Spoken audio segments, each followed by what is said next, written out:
Good morning. Thank you all for being here today. For those of you who are here on Zoom and those of you who are watching at home, I'm convening the meeting of the Labor and Public Employees Committee this morning at 9:08 a.m. And I would like to ask my co-chair if you have any opening remarks. No, I don't, Madam Chair. Just welcome to everyone. Looking forward to getting started. And I turn it back over to you. Thank you. Thank you very much. And to our ranking members, Senator Sampson. Good morning, Madam Chairman. I just want to make a brief statement this morning. So I know there was some conversation about this before the meeting began, but I really would like to be on the record just expressing my dissatisfaction with this meeting occurring at this time, just because it's a tremendous inconvenience to some of the members. As you know, there's a Senate session that begins at 11 o'clock. The various caucuses will probably want to meet beforehand. My Senate Republican caucus is at 10 a.m. And this labor agenda is pretty intensive. We have 9 what I consider to be highly controversial bills that deserve a lot of conversation. And by starting the meeting at 9 o'clock and presuming I got to drive into Hartford, I mean, you're giving us very little time to have a conversation. It is not my intention, and I don't think the intention of my Republican House colleagues to filibuster this meeting or any meeting. We come every time desirous of having a polite and courteous discussion about the agenda items. But I got to tell you, that in conjunction with sending us the substitute language at 10:30 p.m. the night before for 9 bills for 9 a.m. in the morning, it's unacceptable. If you were in the minority, you would feel as if you were being purposely impacted in a way to limit your ability to do your job. And that's how I feel. And I want that on the record. Madam Chairman, I understand that there are certain things out of your control, but your party controls this committee, its agenda, its schedule, and the Senate session. That's a conversation you should have to make sure that we can accommodate these meetings appropriately, because this is really just not fair. And it's not fair to the public more than anyone, because I represent 100,000 people, as do other senators, and the House members represent 25,000 people each. And those constituents are not going to get their proper voice heard when we cannot do our job properly. Thank you, Madam Chairman.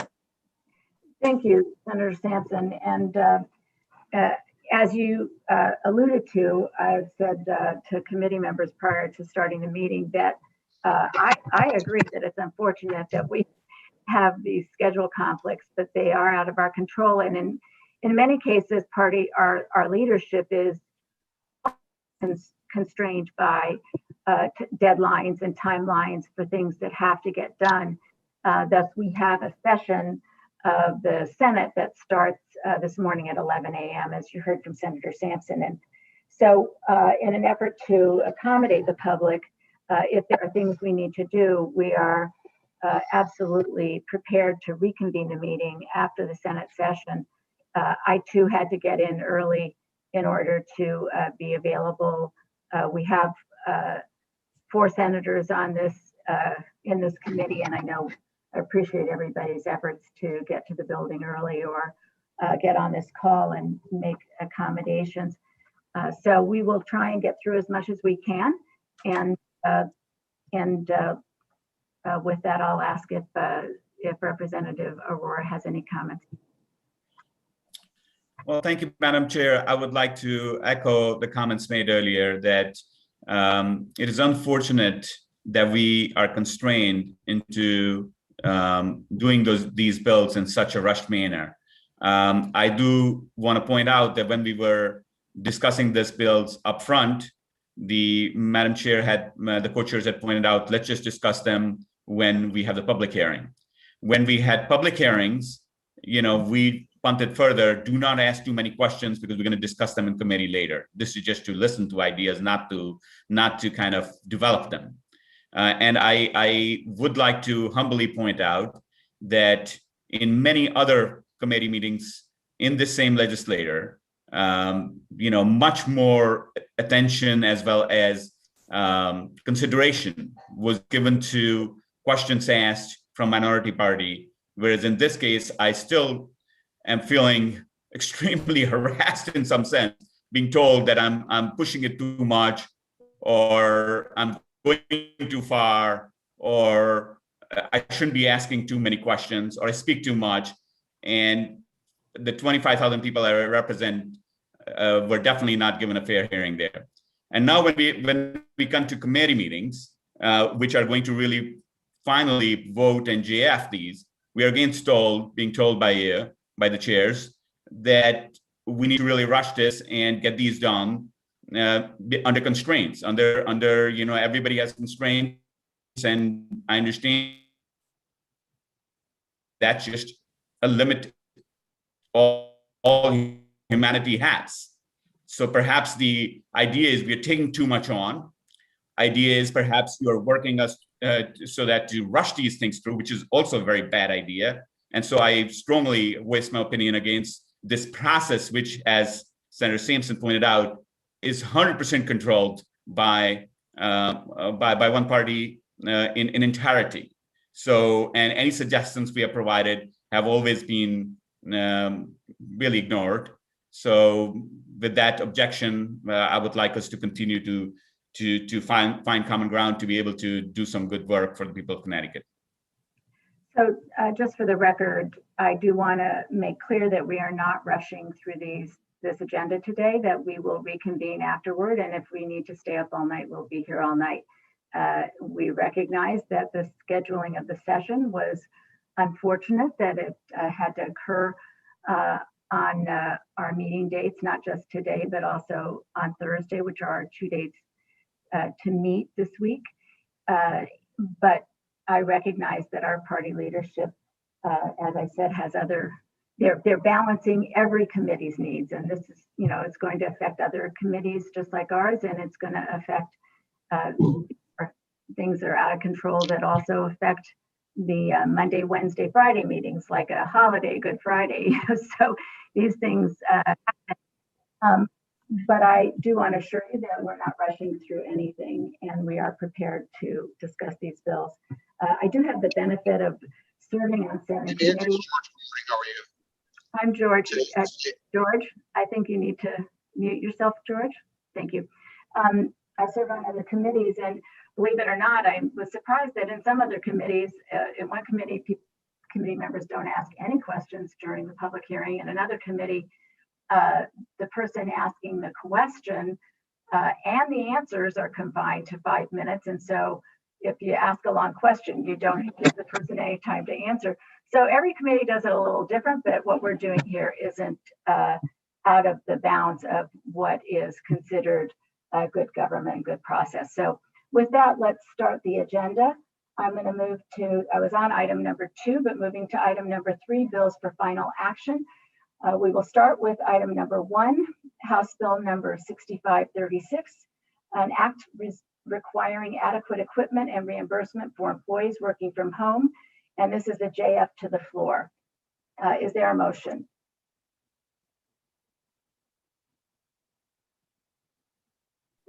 So moved. Moved by Representative Porter. Is there a second? Second. Second by Senator Cabrera. Any discussion?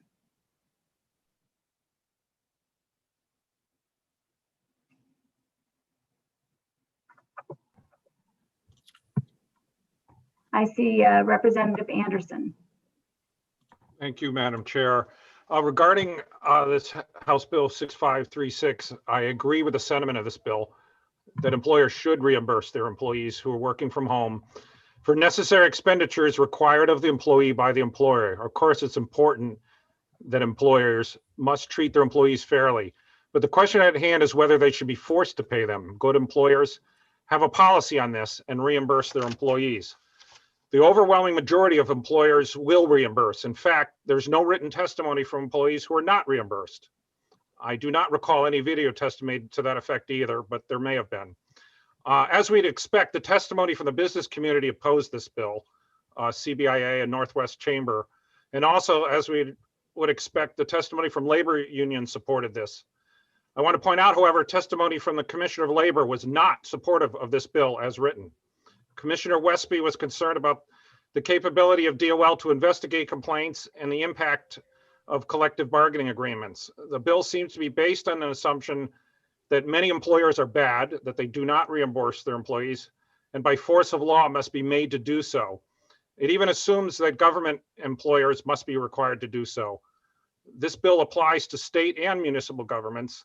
The maximum penalty is up to $1,000 per violation, which seems overly punitive. I oppose this bill. It's unnecessary, and it reinforces Connecticut image of being anti-business. Do any of us want that? Thank you, Madam Chair. Thank you, Representative Anderson. I recognize Representative Aurora.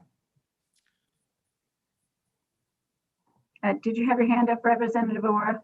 Actually, I would like to reserve my comments because Representative Anderson did make a number of points I meant to make. Okay, thank you. Senator Sampson. Thank you, Madam Chairman. I just want to express my concerns about the bill before us. I don't know what the purpose of this committee is anymore, to be honest with you. It seems like a lot of the bills that we have are for things that are common sense. I mean, this bill is in search of a problem. As was noted, there was no one testifying that there's a problem that exists. And if this happens in the real world today, an employee can simply, make a complaint to his employer. If they can't work it out, they go to court. That's what happens in America when there's a disagreement in a contractual arrangement. And what this bill attempts to do is essentially give the employee more of an edge in this negotiation over what should be reimbursed than the employer. And I don't believe that's our responsibility. Our job is to keep the peace more than anything, and to preserve the freedom of both parties to be able to enter into contracts. So this bill just creates a lot of questions for me. I mean, if you start reading through it, you start to ask yourself, I mean, like, well, what if the employee gets a more expensive device, or they're supposed to get a cell phone for the job, but then they decide they want to buy the top of the line cell phone? Is the employer responsible for that? What exactly is the employer responsible for? I mean, if you're in a professional sales job and you're supposed to be wearing a suit and tie, are we now going to say that the employer should be responsible for reimbursing that person for their wardrobe? I mean, these are the things that we should not be engaged in. People are smart. I have great faith in the citizens of our state, employees and employers both, to sit down when they determine the terms of their employment agreement to work this out. We don't need to come along and tell people what to do. And if there is a dispute that's a legitimate one where there's an employee who's been wronged, there's a mechanism for that. So because of that, Madam Chairman, I think this bill oversteps the role of our state government. It gets involved in a private contractual agreement where we have no place and no business interfering. And I think it's in search of a problem that doesn't exist. And because of that, I will be voting no. Thank you. Thank you, Senator Sampson. Representative Aurora. Yeah, I would echo all the sentiments and comments made so far, and would like to add to those that the unintended consequence of this bill, or the problems this will create for compliance and for employers, will be more than the problem it seeks to solve, right? Because just as was pointed out, it is not that there is a rampant non-reimbursement by employers going on out there. What is happening is that there is a general agreement which most employers will reimburse certain things and will not do certain things. And then there is also a gray area, which is items which are used by employees for themselves for some part or the other. And as a result, legislating that is the worst way to handle that, because that gray area now gets amplified in one way or the other. And I personally agree 100% with both the comments made. This is over legislation. This is creating problems. This is what we should not be doing.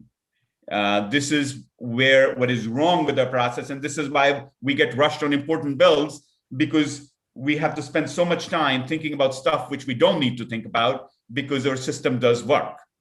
So I would urge members to vote against this bill, and I think this is just what is wrong with the process as we are doing it right now. Thank you, Madam Chair. Thank you. Representative Porter. Thank you, Madam Chair. The only thing that I wanted to point out in some of the points that were made is that the employee and the employer have to agree beforehand on what is purchased. And if it is something that is required to get the work done and they're being required to do that work at home, I feel that that needs to be reimbursed. I believe that a lot of what has been stated is ideal. In an ideal world, you know, we would hope that employers and employees could come to agreements and that, you know, those folks that are supposed to do the right thing would do the right thing. But we know that that is not the world we live in. And unfortunately, there are times when government has to step in and say, this is what needs to be done unequivocally, and we mandate it. So that's where we are. And as a state employee, I'm sure I'm not the only one that can attest to this. I'm in need of some equipment myself at home because I am required to do this work at home now, and I don't have access to a lot of the equipment and the supplies that are needed to get the work done. So I would just like to put that on the record and look forward to the rest of this debate. Thank you, Madam Chair. Thank you. Senator Sampson. Yeah, thank you, Madam Chairman. Forgive me for speaking a second time. I'm very confused by your co-chair's comments because I'm looking at the bill and I don't believe it states anywhere that this is an agreement that is made at the time of employment or before the expense is incurred, because that would be common sense. And that's how the agreement that I referred to in my own comments, that when somebody is hired and they make an employment arrangement, that's when people work out what the responsibilities of both parties are. I'll also remind everyone it's a free agreement between free citizens. Both of them have the right to be involved in the agreement or not. And both of them have the ability to get out of that agreement. But the bill does not state that this has to be done in advance. In fact, I'm looking at lines, you know, beginning like line 32, but the next two paragraphs talk about how an employee shall report to the employer any necessary expenditures within 30 days, et cetera. So it sounds to me like we're giving the employee the ability to make a purchase they believe is necessary for their job and then go back to the employer looking for compensation. And again, no problem with this in the real world, but to put this in a law and to put the force of a penalty on an employer when they did not agree beforehand to these terms, I think it's just overstepping our bounds. And really, more than anything, to both of my chairs, this is completely unnecessary. This kind of thing happens in the real world, and there are remedies for it already. Thank you, Madam Chair. Thank you, Senator Sampson. I will point out that in line 8, it does define what necessary expenditures are, and it means all expenditures required of the employee by the employer. So I do believe that this would be controlled by the employer in terms of what they require from the employee. I think you're correct. This does not require an agreement prior to hire. However, we do know there are instances where those agreements are made. This bill, I think everyone recognizes, was born out of the fact that so many employees are now working from home because of the pandemic. And as a result of that, there were unintended expenses that employees faced. And I don't want to belabor the point too much, but I do think this bill is something that has been done in other states and is something that came to us from constituents who are having a hard time making ends meet because of the requirement now to purchase and obtain supplies to do their work from home. You know, I do want to say, and I will call on my co-chair, but I do want to remind people that this, the thing about this process of passing laws is that we move bills out of committee that we think are important. And There are opportunities for us to continue working on those bills. If there are some imperfections that we need to address, we can certainly do that. And we're happy to continue that conversation. Madam Co-Chair, Representative Porter. Thank you, Senator Kushner. I just want to point out for the record, lines 58 through 61, which read, an employer is not liable under this section unless the employer authorized or required the employee to incur the necessary expenditure or the employer failed to comply with its own written expense reimbursement policy. Thank you, Madam Chair. Thank you. Representative Aurora. Madam Chair, the problem here is the discretion in the entire process of, especially now that we do work at more people or more of our workforce works from home. So I want to point out, give you a very good example here. This morning, I've had to need to print out the GFS language, which would take maybe 70 pages or 50 or 60 pages. And I happen to be not at home, working from somewhere else. The only way I could do it is if I order a complete RIM, which is basically, 4,000 pages or 2,000 pages, right? That's what I can order from Staples. And let's assume for a moment that last night I ordered that by Instacart or by a service. So now that's like a $43, $43 or something like that. Now, should I be billing $43 to the Connecticut General Assembly? Or I'm not even asking, does this law now give me the ability as a legislator who could actually also have, muscled it through and read it on the screen? I just think it's much easier to read on paper and mark it and highlight it and see what the points are. And so this just exemplifies how much discretion this bill provides. So listen, if I am really upset at my boss, I'm going to basically file a complaint that this $53 is not being paid to me. And now you add this up, a million times over. And that's the problem you're generating here. The amount expanse of, as I would say, unreasonable possibilities in this whole process, because employees do make snap decisions. Sometimes they can't save money, and the authorized process for me to say, well, has Connecticut General Assembly authorized me reading this on paper when they want me to really vote on a bill, which is my job. I'm authorized to read the bill and vote on a bill. So I just want to point out that this bill really creates a lot of uncertainty and unreasonableness. There is no real need. Let the need occur. As they say, laws need to be just a half step after the problem starts, not anticipating a problem, because we will never be able to. That's called central planned economies, where you anticipate and plan everything out. So with that, I rest my case that this is an unnecessary bill and we should just drop it. That's the best way to deal with this bill. Thank you, Madam Chair.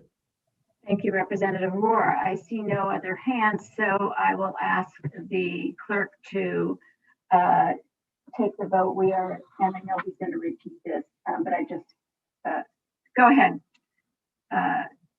Devin, why don't you read the bill number and prepare for a roll call vote? And I would ask that people are prepared to put on their cameras and vote.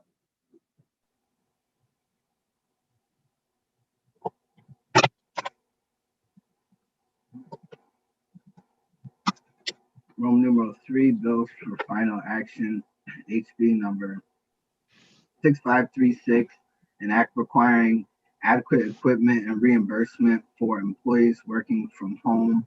JF to the floor. Senator Kushner. Senator Kushner votes yes. Representative Porter. Representative Porter votes in the affirmative. Senator Sampson. Senator Sampson votes no. Representative Aurora. Rep. Aurora votes no. Senator Cabrera. Senator Cabrera votes yes.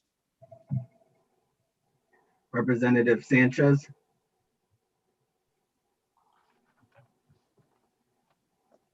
Representative Anderson.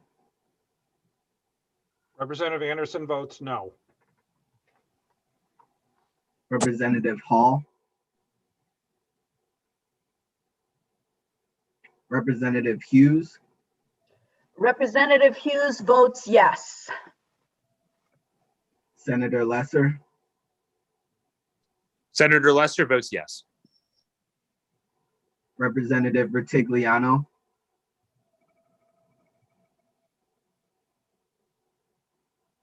Representative Vargas,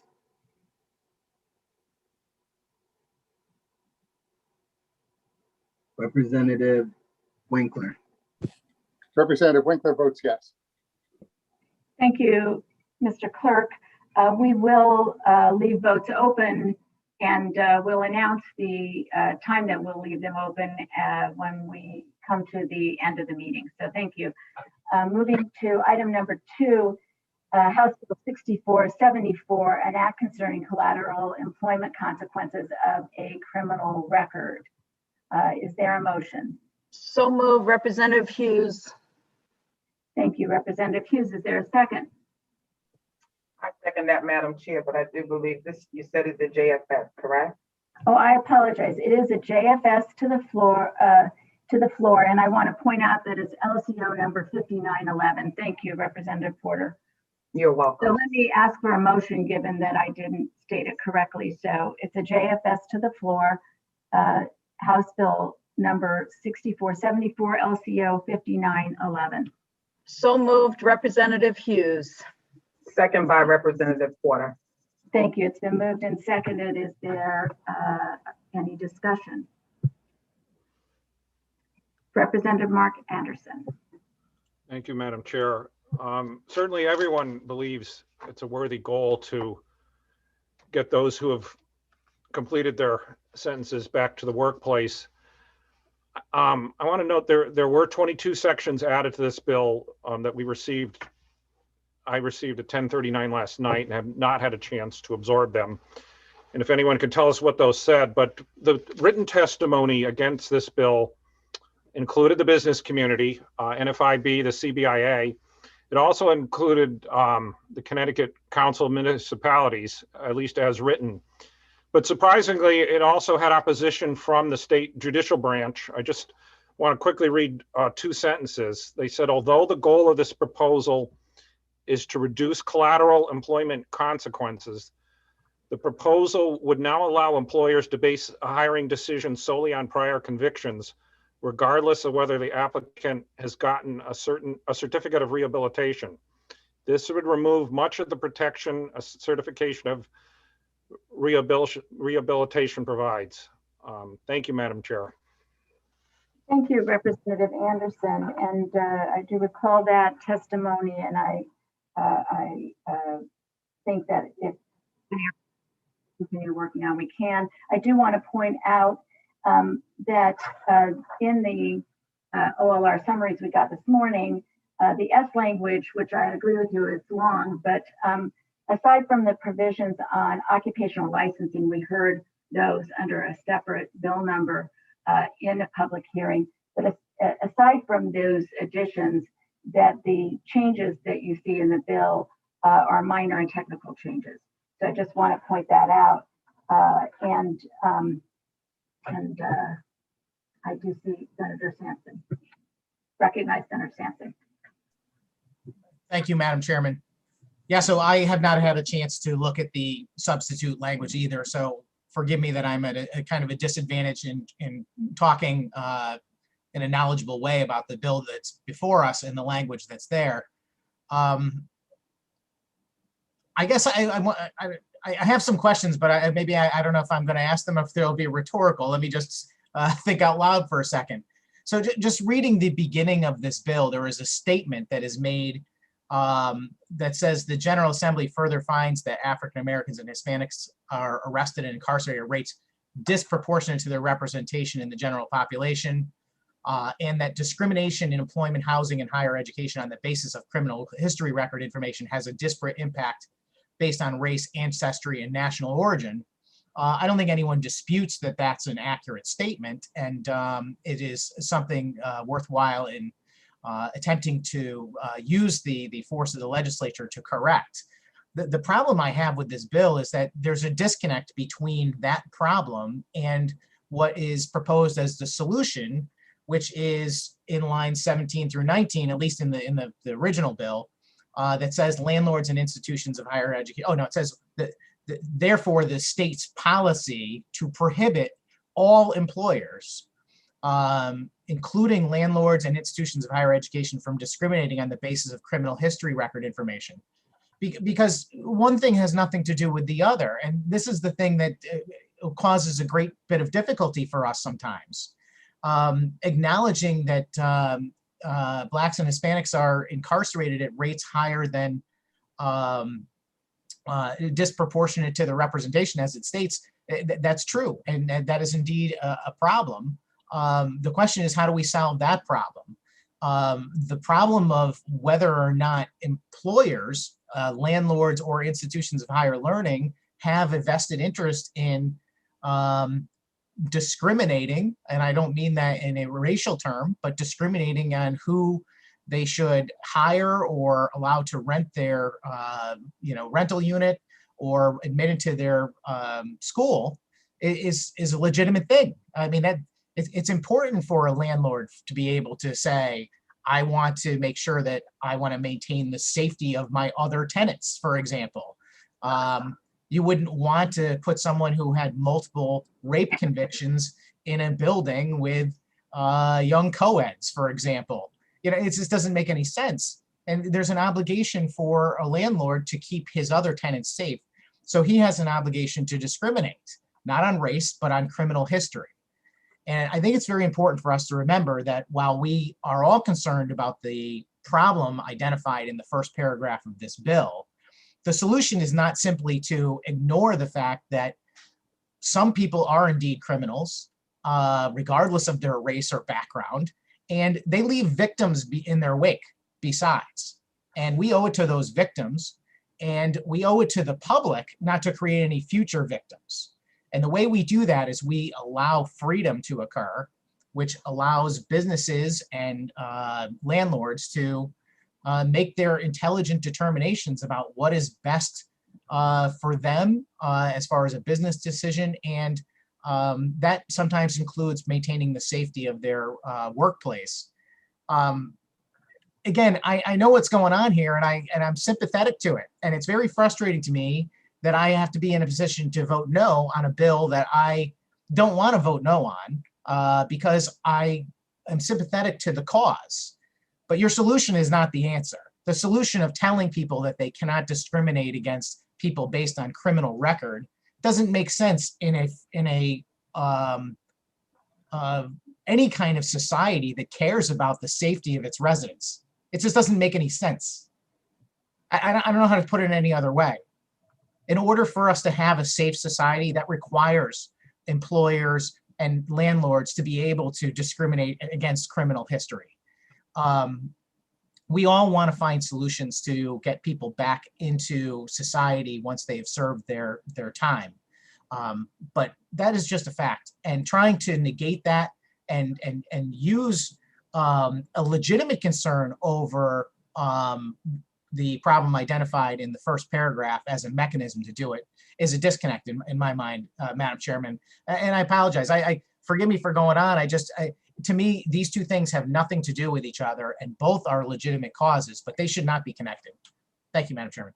Thank you, Senator Sampson. And just for a little historical perspective, I appreciate that you just joined this committee this session, and so you don't have the benefit of having been our ranking member in 2019, I'm sorry.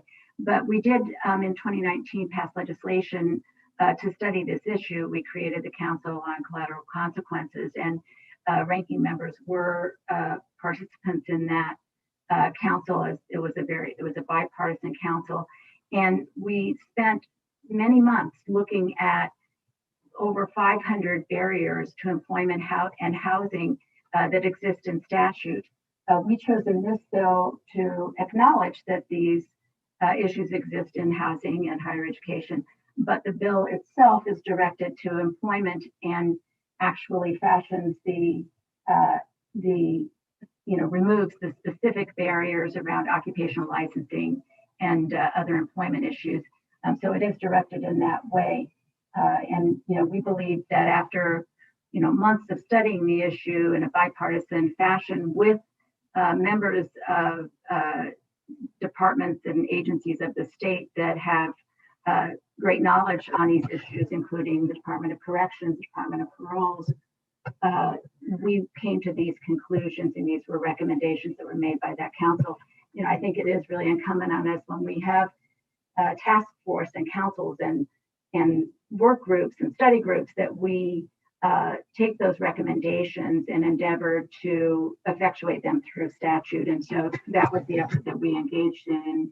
So, perhaps I'm sure if you had been involved in that council, you would have come to many of these conclusions like we did. But thank you for your comments.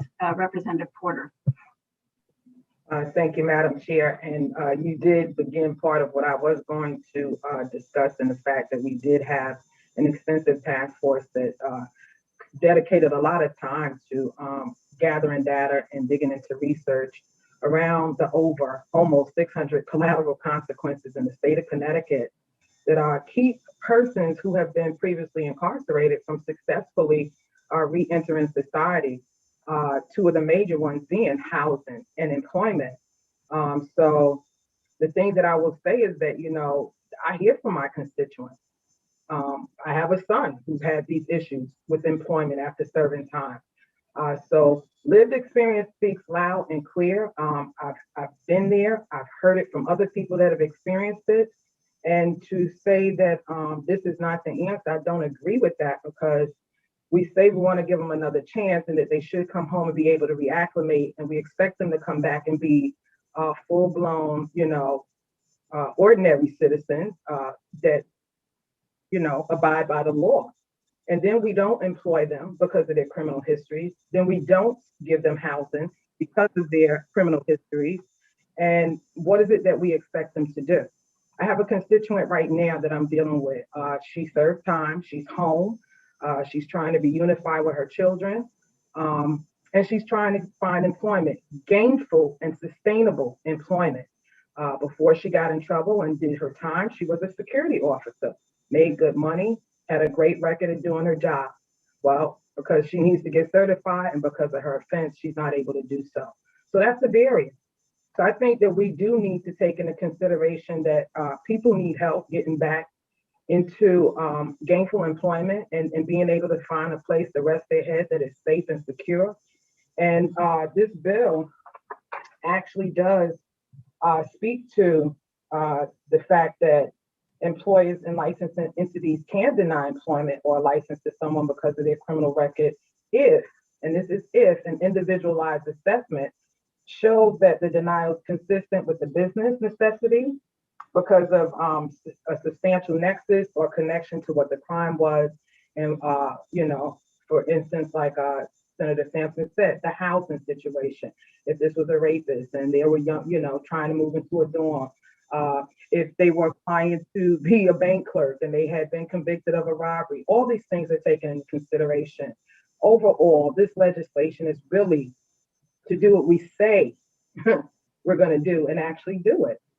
Supply people a platform where they can actually reintegrate successfully and not recidivate. So I just wanted to put that on the record. I think that it's really important to note that, our sympathy is not enough. Our sympathy doesn't pay bills, and it doesn't put roofs over people's heads, and it doesn't help them to take care of their families. Like, we really have to do more. And I think in putting this legislation together and gathering the information that formed this legislation out of deep research and data that was gathered, I think that legitimizes what we're doing here. So I just wanted to put that on the record, Madam Chair. Thank you. Thank you. Recognize Senator Sampson. Thank you, Madam Chairman. So forgive me, and again, going back to my opening comment today, if I had the opportunity to really read through this language and be prepared for it today, I might have come to a different conclusion. I appreciate Representative Porter's comments a moment ago. I mean, she really enlightened me to a tremendous degree about the extent of the language in this bill. So can I just ask a couple of questions, and maybe we can come around to this? Sure. Does this bill only affect occupational licenses and nothing else? And I believe there are other employment relationships, but I can ask our LCO if he would like to chime in. It might be helpful too, before you do that, if I read you the S language. Let me just get to that point, although I think it's rather short. As I said, the S language only adds the provisions of occupational licensing and makes minor technical changes. I can tell you, if you'd like, I can tell you section by section. We did get the OLR reports this morning. I don't know if you had a chance to look at that, if that's helpful. yeah, so Madam Chairman, forgive me. I mean, I guess what I'm asking is, I can see this bill having a favorable effect if it is limited to the state's issuance of occupational licenses. That is something I could probably get around to supporting. But if the bill extends to the hiring practice of private employers or trade organizations, like for instance, I'm a member of the National Association of Realtors. If we're imposing on a organization like that they have to ignore a criminal record, I would not be in favor of that, because I think they got a legitimate case to make against it. But when it comes to the state's issuance of occupational licenses, if that's all the bill covers, then I could find my way to support it. So that's what I'm looking for clarification on, Madam Chairman. It does go beyond that. And so I mean, and this was in the original bill that we heard, but it does change. For instance, it changes the assessment employers must use before denying employee employment. That also applies to state agencies before denying an occupational license. And so I think we heard a lot of, in our collateral consequences council, we heard a lot about individualized assessments and the tools that are used to help employers decide in a non-discriminatory way, in a practical way, whether or not they can deny employment based on a criminal record. So I think there are aspects of this, but I will ask LCO if there's anything specific you would like to add to that. I don't have anything to add, Madam Chair. Thank you. I hope I answered your question. I see. Did you have another question? I know you have your mic is still unmuted. I just wanted to thank you for checking into that, Madam Chairman. Yeah, and based on what I'm hearing, it sounds like it does go a little farther than occupational licenses, which is unfortunate. But I would like both you and your co-chair to keep in mind that I could certainly be supportive of language that was limited to the state's actions regarding formerly incarcerated persons, and certainly with the issuance of occupational licenses. I just have a tough time with private trade organizations being held to the same standard. And thank you very much. Thank you, Senator Sampson. And I don't see any other hands at this time. Representative Aurora. Yeah, thank you, Madam Chair. I support the idea of helping reentry wholeheartedly. My problem here is just the ability to have some amount of time to really go through the changes and through certain elements of the bill. And I would really, I want to vote for this bill. And I would ask the co-chairs to give me some time to be able to review this bill, because it's an important topic. It's very important that we get this right. I'm a big supporter. I just need some physical time to really go through this bill and certain changes that have been made. I would suggest and recommend that we do have a meeting on Thursday, and we can make it the first item on Thursday morning's meeting. I really am very interested. I have done more research since the public hearing. I have questions, especially with regard to the individualized assessment, which I want to discuss. And the primary ones being that how much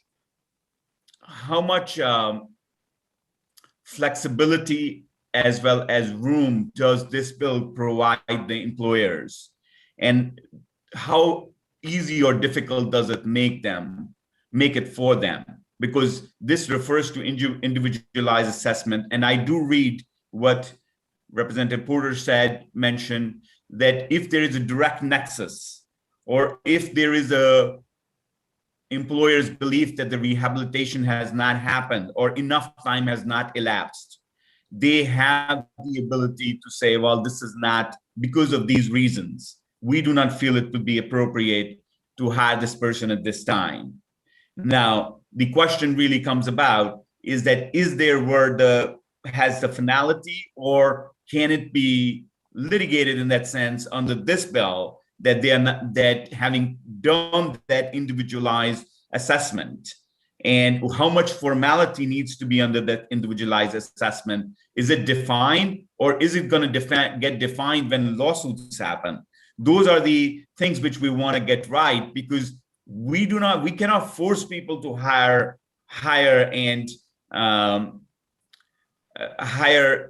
other people and promote their careers, teach them things. But at the same time, this bill in the individualized assessment format, I like, because we are encouraging with a gentle nudge, which I think is the right way. But, I'm still, as I said, we need to get this right, both right now, as well as if there's on the floor. I want to be able to not only study this bill and give more constructive input, but I want us to get this really right. I hope you can see the sincerity and genuineness I bring to this topic, because I do believe that the balance has to be perfect, because we cannot write a bill which is going to have so many issues that it doesn't work. So my request to Madam Co-Chair is that we table this to the next meeting, which we have, and that will allow many of our members who are, especially myself, who really are supporters of this idea, some time to go through not only these changes and see how they interact with the other measures already in the bill to solve a problem of reentry, which we need to solve as a state and as a society. Thank you, Madam Chair. So thank you, Representative Warren. I will call on my co-chair to respond. But before I do that, I do want to acknowledge your request. And I can't agree with your request to move it off of this agenda. I believe that we will have a full agenda on Thursday as well. I do want to point out that this issue of individualized assessment was in the original bill that we heard. So, but I will say, and I'm going to say this on your behalf, Representative Porter, and but I know you, so I know I can make this commitment. I know Representative Porter would be happy to work with you on any concerns you might have in the interim. We do really want this bill to come out and pass both chambers this year, but we of course want to get it right. And if there are concerns you have that we can address, I'm confident we can work through those. But I will call on my good co-chair, Representative Porter, who has really worked hard on this issue and this bill and shown a real commitment to the reentry barriers and to removing those barriers for the reasons she already stated. But I want to commend her at the same time for bringing this to our attention and what I've learned in the process. Thank you. And so, Representative Porter. Well, you know me so well that I have nothing to say, because you just said it. Yeah. So that's fine. I wanted you to talk about individualized assessments, because I know you know about those too, because I know those have worked in the state, I believe. And yeah, and I mean, it's consistent with the business necessity, and it outlines, exactly the nexus and how that impacts an employer's right to say yes or to deny. And the thing that I really wanted to state was that this language was actually in the original language. So this is not anything new to this bill.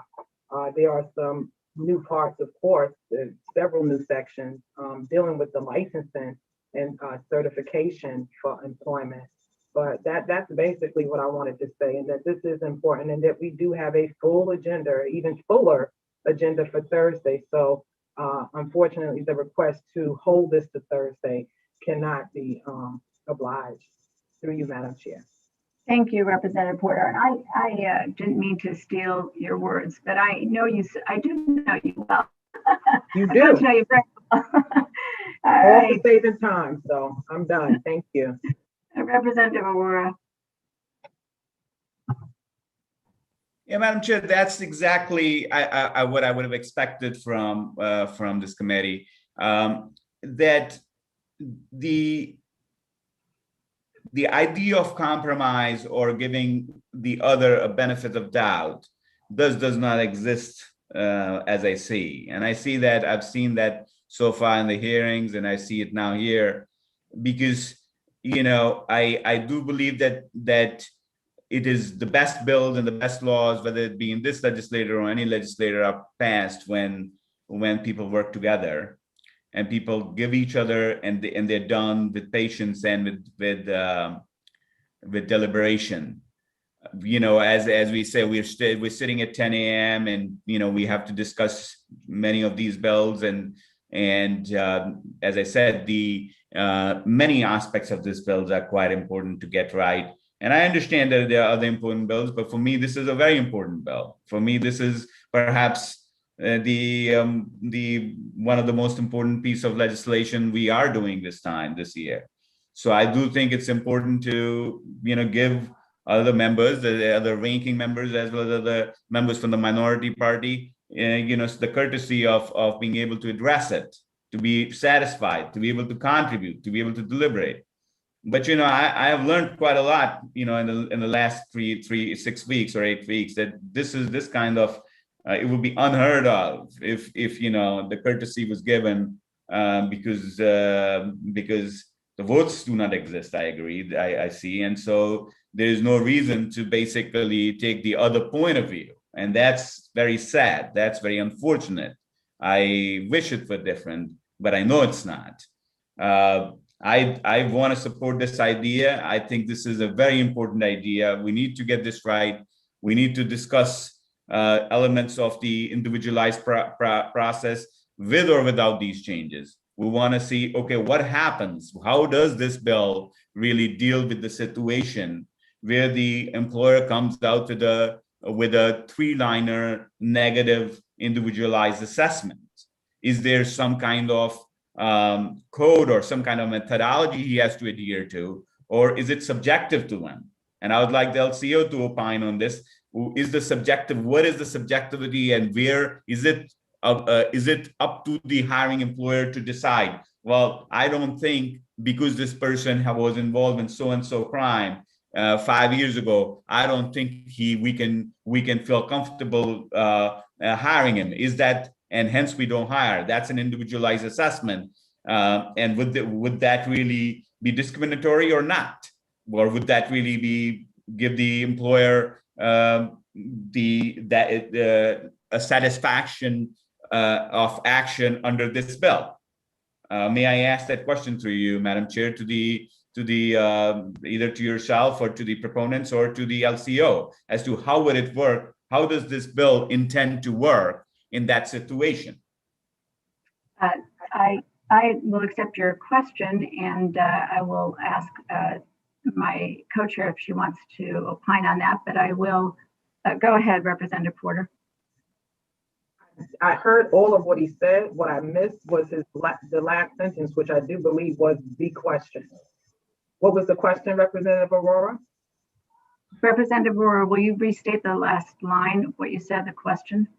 Well, my question is that the individualized assessment, is the employer's word the final word on it, and is it up to challenge, and if so, by who, or who is the arbiter if the candidate challenges?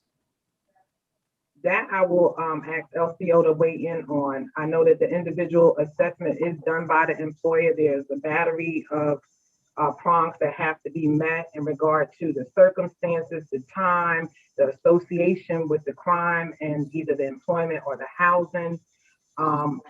not sure the process. I don't remember that. Lee, through you, Madam Chair. Can you respond to that, please? Either our LCO or OLR. I see Lee Hansen. If there's a dispute over the process, this would go to CHRO to be adjudicated, and then it could continue on to court after that if the parties still weren't satisfied. Thank you. Thank you, Lee. And so this is and I do want to point out that these individualized assessment tools have been used prior to this and have been effective. But I don't see any other hands, so I am going to ask the clerk to call the question. Call the roll. I'm like, please don't do that.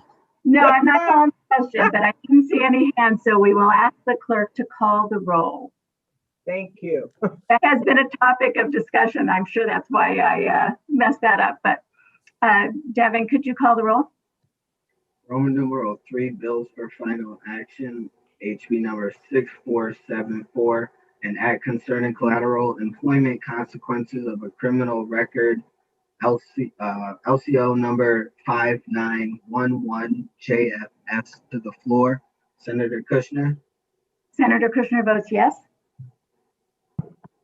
Representative Porter. Representative Porter votes affirmative. Senator Sampson. Senator Sampson votes no. Representative Aurora. Representative Aurora votes yes. Senator Cabrera. Senator Cabrera votes yes. Representative Sanchez. Representative Anderson. Representative Anderson votes no. Representative Hall. Representative Hughes. Representative Hughes votes yes. Senator Lesser. Senator Lesser, yes. Representative Retigliano. Retigliano votes no. Representative Vargas. Rep. Vargas votes yes. Rep. Vargas, can you please turn your camera on? Yeah, it's not a pretty sight, but I will. Yeah, Rep. Vargas votes yes. Thank you. Representative Winkler. Representative Winkler votes yes.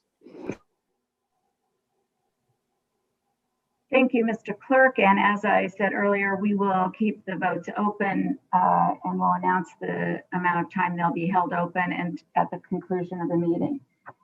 Next item on the agenda is item number 3, Senate Bill number 906, an act concerning non-compete agreements, J of S to the floor.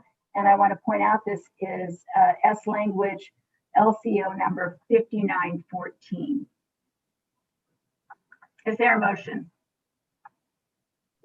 So moved. Moved by Porter, second. Is there a second? Seconded, Representative Hughes. Seconded by Representative Hughes. Is there any discussion? I recognize Senator Sampson. Well, thank you, Madam Chairman. Just first off, can you tell me if there's any substantive changes in the substitute language versus the language that I had been looking at? Sure.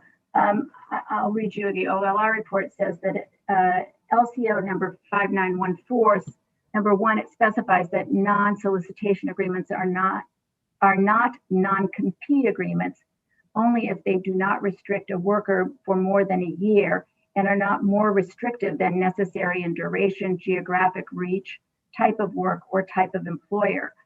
2, adds more specifics regarding an employee's rights statement that an employer must include in non-compete agreements. 3, specifies that no court can modify a non-compete agreement to make it partially enforceable if the agreement violates the provisions of the bill. And 4, makes numerous conforming and technical changes. Well, thank you very much for that information, Madam Chairman. I guess I am probably in the same place on this bill. I understand that we already have some existing statutes on what's enforceable and what's not. And I know that there's some precedent in the courts to say that various types of these non-compete agreements are not enforceable. However, I will just repeat my comments from earlier, which is that this is an unnecessary and unwarranted use of government force, in my opinion, because, again, I know there's a desire by some to look at the policy that we pass, particularly in the Labor Committee, when it comes to regulations for employment, employer relationships, as whether they are pro-employee or pro-employer. But I don't do that ever because I don't care. I'm not taking one side or the other. My only concern is about freedom. And I will suggest that whenever we pass a law like this, what we're doing is passing an anti-freedom bill.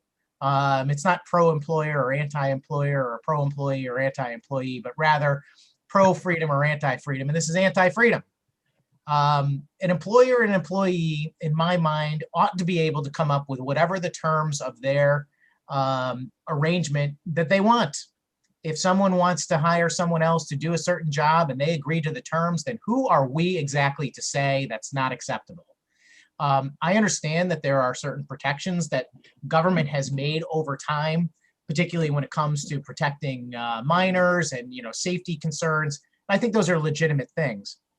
But if you're entering into a perfectly eyes wide open financial arrangement that you're going to go sell insurance for some insurance company, or you're going to be engaged in handling the clients of some firm, I think that you're entering into a contractual agreement, and the decision to do that is yours.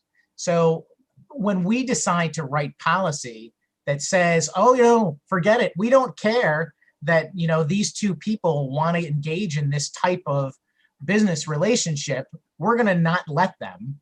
That's problematic for me. And that holds true no matter what the terms are. I mean, this is the reason why I have objections to the minimum wage or the state requiring paid family leave. It's because that arrangement between the employer and the employees, between them, and again, it's a free arrangement. No one's forcing the other party to do anything. You don't like the terms, you don't do it. It's just that simple. And when the state decides to engage in making the terms, what we're ultimately doing is we're suggesting to some parties that they cannot do what they want. And the result of that is that activity does not occur. And I could go on for quite some time about the theories of economics, but it suffices to say that whenever the state engages in putting regulation in place that prevents certain business activity from occurring, we are stifling the economy. And even worse than that, we're actually impeding the quality of life of our citizens, because the quality of life of our citizens comes from the economic prosperity of our society, and that comes from production. So when you interject the government into a private business relationship and prevent business activity, you prevent production, and therefore you prevent wealth from existing in the world. I use the example of the cell phone. The guy who invented the cell phone did it to make himself extremely wealthy. There's no question about it.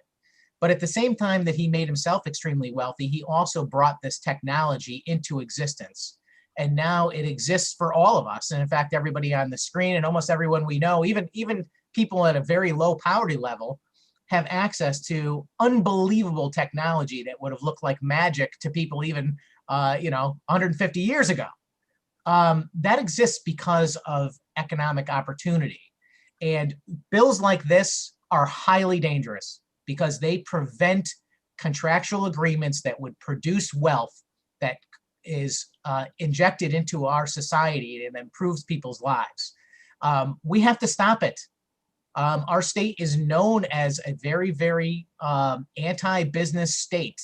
And I don't like that term, as I already mentioned. I think it should be known as an anti-freedom state because that's what the real problem is. It's not so much it's pro-employer or anti-business. It's anti-freedom for both parties to engage in commerce the way they choose.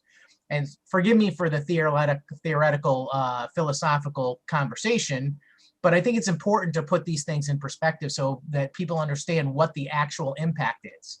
This is not about whether we're protecting some specific employees from some terrible employers who want to take advantage of them. This is about telling free people that they cannot engage in a business relationship that they want to, even if they choose. And that's wrong. And we don't have the right to do it, Madam Chairman. Vote no, please. Thank you, Senator Sampson. I see, I'll recognize Representative Anderson. Thank you, Madam Chair. I do believe non-compete agreements are bad. That does not necessarily mean they should be prohibited. As I said before, I was a 32-year federal employee, and I saw alternatives to what a non-compete agreement is trying to achieve. I had to sign a non-disclosure agreement that I would not improperly release any classified information or I'd be jailed. If I got outside training that was paid for, I had to sign an agreement that if I left employment of that agency in less than a year, I'd have to reimburse the agency for that training. So there are alternatives to protecting company secrets and protecting the training investment. I do believe compete agreements are bad because they reduce flexibility of the labor. They limit mobility. They depress wage growth. But employers should be incentivize employees to retain them. I even think the agreements are bad for business. They hurt growth and innovation. I saw a study in 2016 comparing the technology corridor in Massachusetts to Silicon Valley, where the non-compete agreements are prohibited, and there's much more innovation, as we know, in California. But I do believe non-compete agreements are somewhat akin to labor agreements. They distort the labor force. But I do agree with what Senator Sampson said, that we should minimize our government interference with contracts of private employers. Thank you, Madam Chair. Thank you, Representative Anderson. Representative Aurora. Yeah, thank you, Madam Chair. I am in agreement with what has been said, but want to add that I would be supportive of this bill if the limit which this bill proposes is 3 times the fair minimum wage, which is $93,000, if it were closer to 1.5 or 2 times, because we are going to distort private agreements. And I believe that for folks who are making under a certain level, it makes sense that we need to provide that protection. And so there's always a compromise we all make, as this bill makes. It chooses a 3 times minimum wage or minimum fair wage. And I personally believe that's not the right balance. We have to get the balance right on this. That is why I'll be voting no. But I do think that, and I would be offering at some point, if this bill came up, an amendment for the same, because I do believe that at some level, especially at 1 times minimum fair wage, this makes a lot more sense, or 1.5 times. But at 3 times, I think it distorts markets and does not make sense. So that is what my viewpoint. I would be voting a no, because I think that threshold is not correct. Thank you, Madam Chair. Thank you, Representative Aurora. And I see no further hands, so I would ask the clerk to call the roll. Roman numeral 3, bills for final action. Item number 3, Senate Bill number 906, an act concerning non-compete agreements, LCO number 5914, JFS, to the floor. Senator Kushner. Senator Kushner votes yes. Representative Porter. Representative Porter votes in the affirmative. Senator Sampson. Senator Sampson votes no. Representative Aurora. Representative Aurora votes no. Senator Cabrera, Senator Cabrera votes yes. Representative Sanchez, Representative Anderson, Representative Anderson votes no. Representative Hall, Representative Hughes, Representative Hughes votes yes. Senator Lesser,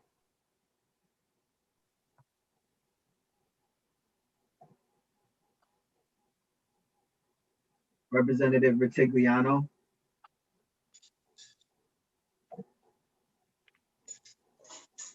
Representative Vargas, Rep. Vargas, yes. Representative Winkler, Representative Winkler votes yes. And Senator Lester, yes. Program by looking at new ways of paying this, like maternity. I know people are on numerous meetings at the same time. You did see Senator Lesser? yes, Madam Chair.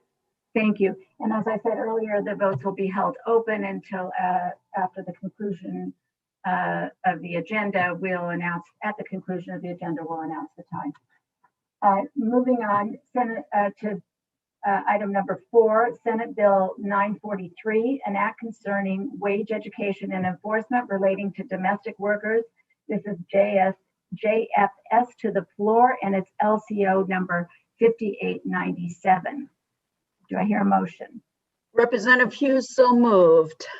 Thank you, Representative Hughes. The second from, and I heard Representative Porter second the bill.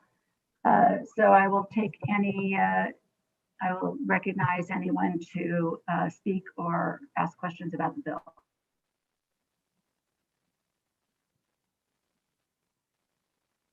I don't see any hands. So I am going to, okay, I think I see Senator Sampson. Were you raising your hand? Oh, there it is. Okay, Senator Sampson. Thank you, Madam Chairman.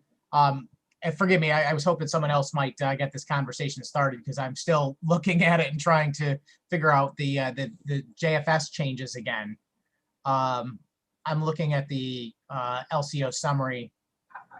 I can explain those if you'd like. I would appreciate that very much, Madam Chairman. Thank you.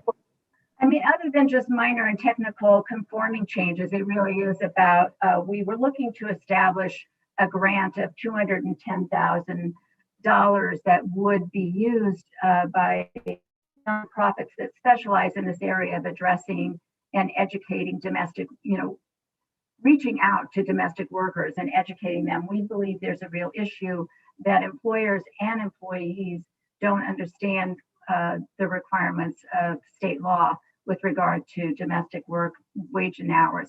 And so we looked at what would be the best way to fix this problem. And I think this bill would ask for a modest appropriation of $210,000. The JFS language is strictly around the administration of that grant. It was in the original bill, but we had to modify the language to specify that DOL will administer it. Understood. Thank you very much for that information, Madam Chairman. Am I to understand that we're making a set of special requirements for the information that employers have to provide to what the bill defines as domestic workers? I mean, I'm assuming this is versus what any other employer might have to disclose to their employees. We're going to create a special set of rules just for this line of work. Is that correct, through you, Madam Chairman? So I think that we're recognizing the particular work relationships with domestic work. It is not a traditional work environment where or it is traditional, but it isn't what we typically see in terms of a place of employment where workers congregate, the employer's there, the supervisors are there. There are notices posted about work requirements in state law, like OSHA postings, like minimum wage postings. There are ways in which that information gets communicated to the employer and to the employees. This doesn't happen in this area of work. And so what we're doing is creating some mechanisms to make sure that employers know what the minimum wage and hour laws are that pertain in our state. And that would avoid them from making an intentional mistake that could be costly in the end to the employer. But it also gives employees, the domestic workers themselves, an opportunity of knowing, so they could bring it to the attention of an employer if an employer sought to pay them less than the minimum wage in an appropriate setting. We do recognize that this doesn't govern every domestic work situation. The minimum wage laws are specific about what domestic work relationships are covered by minimum wage, and we're not changing anything with regard to the statutes defining minimum wage or hours of work for domestic workers. Thank you very much for that answer, Madam Chairman. I just find the bill curious that we're setting these specific requirements up for domestic workers. I mean, is this somehow in response to maybe folks that are, well, I don't know, is it catering to the potential for maybe undocumented folks and making sure that they are supposed to be informed? Is that the purpose of this bill, through you, Madam Chairman? I don't think that this is limited to undocumented or immigrant workers.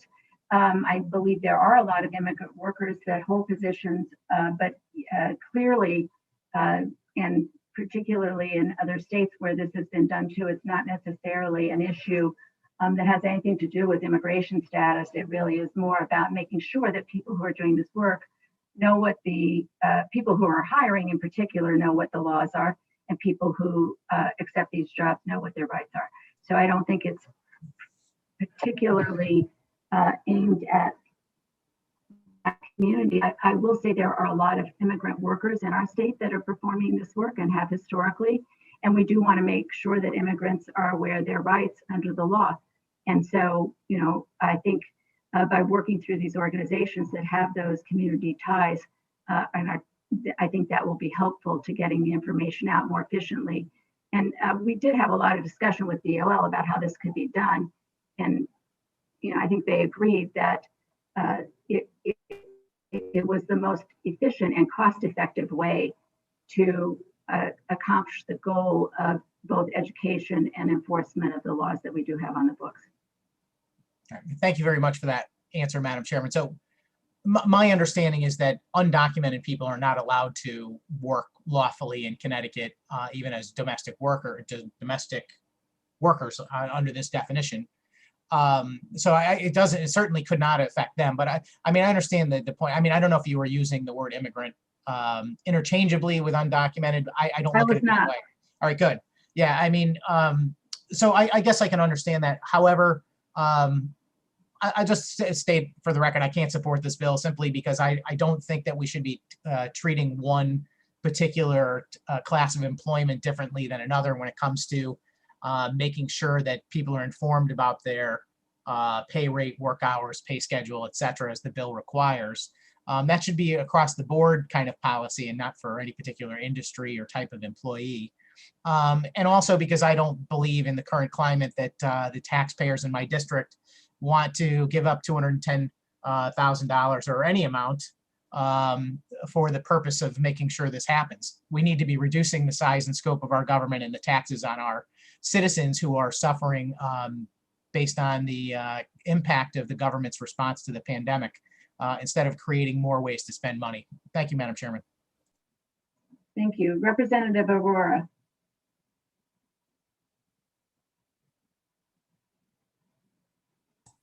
Madam Chair, the question I have about on this bill is what happens if an employer is unable to, or either to provide the written details or offer, or what is the enforcement and what is the penalty, so as to say, on the employer if they are unable to do so? I am just looking.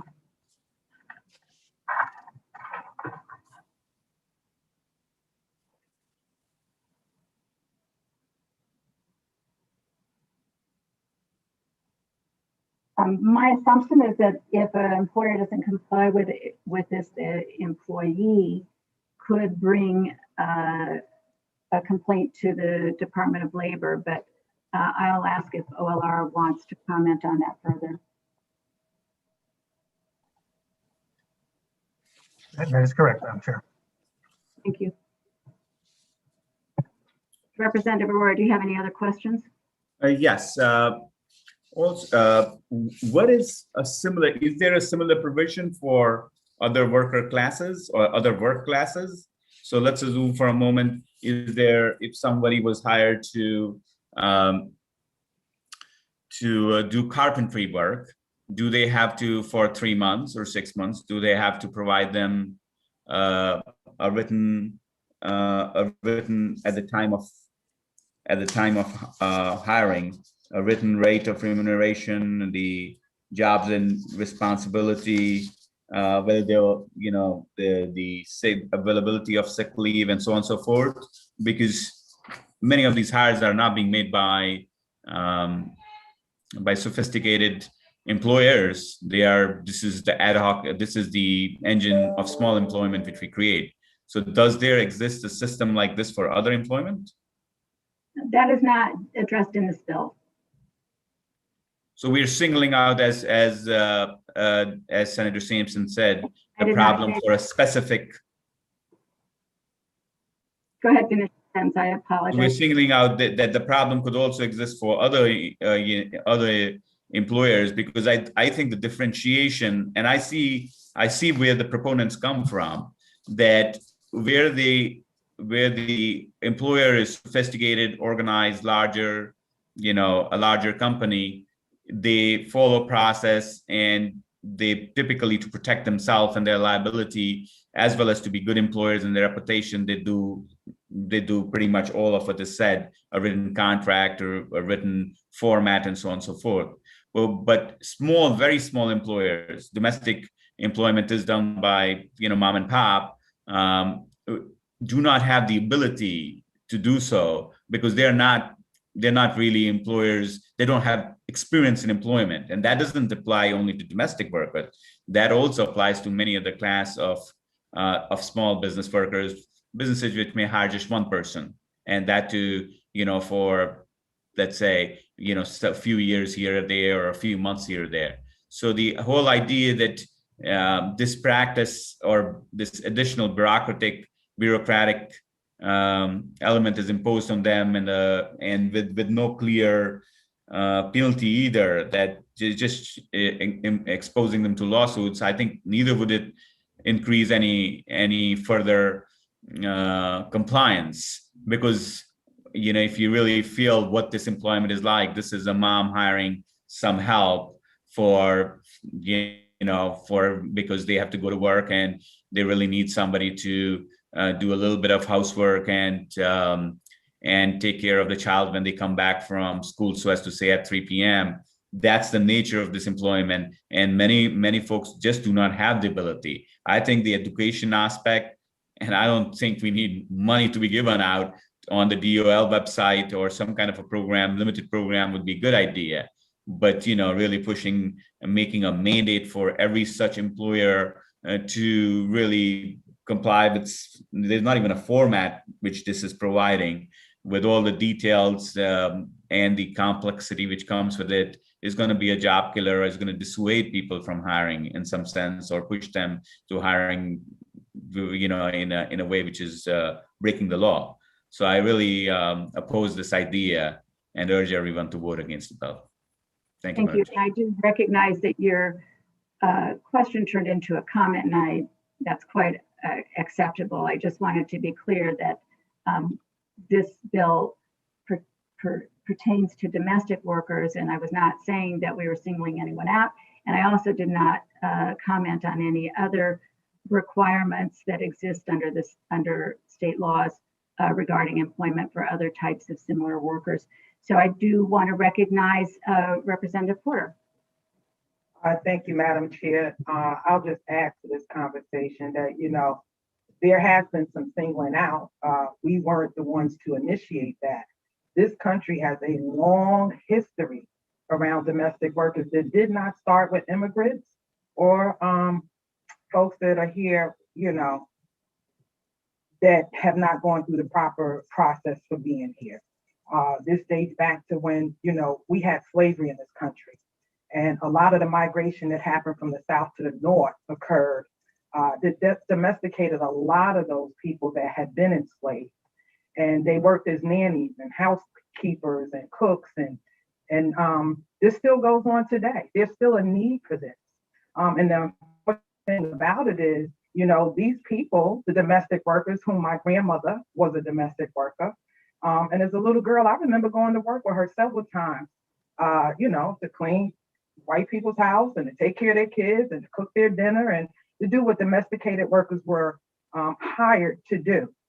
The unfortunate part about this is that, there's been an ongoing struggle for them against sexism, racism, and exclusionary laws. And we have left them out of all of our workers' rights when we, put down laws about the way workers should be treated, what they deserve, how much they should be paid. And I found it quite exciting to find that Connecticut actually is in step with mandating by law that domestic workers be paid minimum wage, right? And that they do get time off. But unfortunately, because of the historical treatment of these workers, many of them are uneducated around this. So what this bill does is provide them a pathway to that education so that they can have the things that they rightfully deserve. And I don't see it as cumbersome, because if you're someone that can afford to have domesticated workers, someone that can afford to pay a housekeeper or a nanny, I don't think it should be a real effort on your part to actually just sit down with that person and make sure that that person understands their hours of employment, what's expected of them, what their wage payments are going to be. Will they have sick leave? Do they have days of rest? Do they have vacation? Do they have personal days? Those are all things that we come into an understanding with when we're hired. So this is just really bringing them in alignment with the way all other workers are treated. So I just wanted to put that on the record and stress the importance of this, because these workers are subjected to a lot of things that everyday workers aren't. And this is just a way of putting some checks and balances on all of that. So I just wanted to state that for the record, and I do thank you for the time, Madam Chair.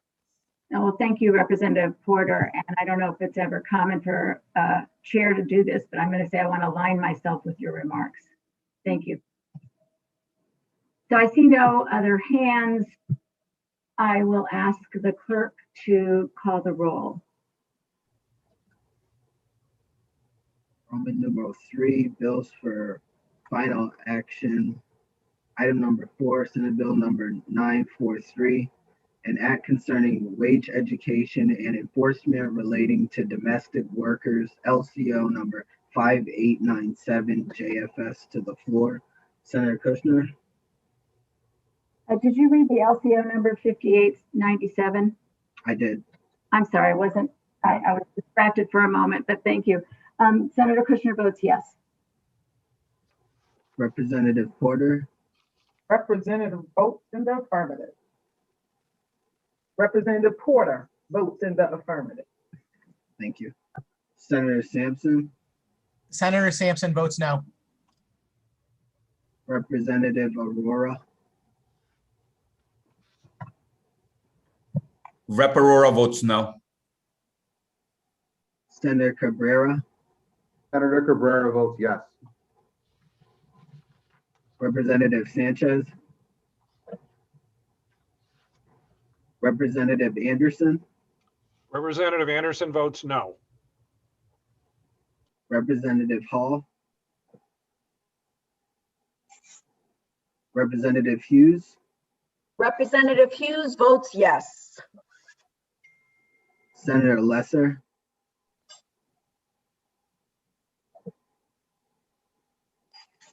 Representative Vitigliano. Vitigliano votes no. Representative Vargas. Representative Vargas votes yes. Representative Winkler. Representative Winkler votes yes. Thank you. Thank you, and votes will be held open, and I will announce the time at the close of this meeting. Moving on to item number 5, Senate Bill number 668, an act concerning a fair work week schedule. And this is a JF to the floor. Representative Hughes, so moved. Second by Representative Porter. Thank you. There is a motion and a second. Do I see any hands? Representative Anderson. Yes, Madam Chair. My main comment is this is an extreme level of micromanagement of certain industries. And it just adds to the overtaxed, overregulated environment that has made Connecticut unattractive and stagnant growth for 30 years. That's all, Madam Chair. Thank you, Representative Anderson. Senator Sampson? Thank you, Madam Chairman. I will align my comments with those of Representative Anderson. This is clearly a bill that is going to have a negative impact on job opportunities in Connecticut. And as I pointed out earlier, this is not a pro-employee bill or an anti-employer bill. It's an anti-freedom bill, once again, because what you're doing is not changing the circumstances for anyone. You're simply getting rid of the opportunity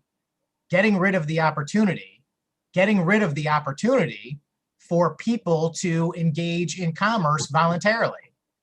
No one's forcing any employee to work for a company that has this type of shift scheduling. There's no gun to anyone's head that says you have to work for this company, you have to put up with what they do. It's up to them. It's their choice. And the marketplace has a way of solving problems like this. If there is such onerous requirements that a company puts forward on their employees, some other person, probably an employee, will go out and start another company and say, you know what? I can actually put these people out of business because of the way they do business. That's how free markets work. That's how freedom has a way of solving problems and creating opportunities. When you put a bill in like this, all that's going to happen is you're going to tell a lot of companies they're not welcome in Connecticut, and they're just going to leave, move, close up, or modify their businesses in a way that provide less opportunities for people to have work. It's completely short-sighted, and it is, again, our state legislature putting itself in a relationship it has no business in.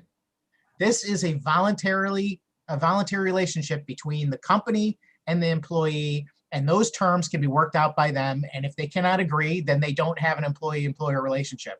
It's none of our business to tell the employer how to run their business, or to tell an employee that they can't sign on to something because we don't think it's good for them. That's bad policy. It's anti-freedom. And again, I encourage people to see that for what it is and see why we are losing the battle of keeping our state afloat. It's because of policies like this, Madam Chairman. Please, I encourage people, let's vote this bill down today and send a message to the citizens of Connecticut and the potential entrepreneurs and business people that we're going to stop micromanaging them, and we're going to allow them to go out and operate freely in our state, and it'll create jobs and grow our economy. Thank you, Madam Chair. Thank you, Senator Sampson. Recognize Representative Aurora. You know, I am in full agreement with what has been said so far by both Representative Anderson and Senator Sampson. I align myself with those remarks, but I want to add that this is a bill which will, can you hear me? Yes. Yeah, that I want to add here that this bill will add to the trend why Connecticut continues to lose good quality jobs and just generates it takes jobs on from the top and adds them to the bottom. That's just been the trend because good employees don't want to be here. You know, we have heard too many stories. Good employees don't want to be here. They're overregulated, and it's a shame that we are creating that environment where all we'll have is minimum wage jobs and all the good jobs will be in other states. I'm so sorry to say that I even have to vote on this bill. I vote a strong no, and I urge all of you to join in voting down this anti-economy, anti-opportunity bill. Thank you, Madam Chair. Thank you, Representative Aurora.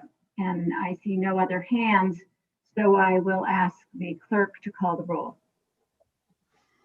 Roman numeral 3, bills for final action.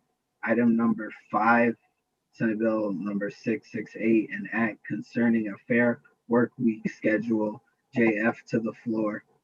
Senator Kushner, Senator Kushner votes yes. Representative Porter, Representative Porter votes an enthusiastic yes. Senator Sampson, Senator Sampson votes no. Thank you. Representative Aurora, Aurora is a no. Senator Cabrera, Senator Cabrera votes yes. Representative Sanchez, Representative Anderson, Representative Anderson votes no. Representative Hall, Representative Hughes, Representative Hughes votes yes. Senator Lesser,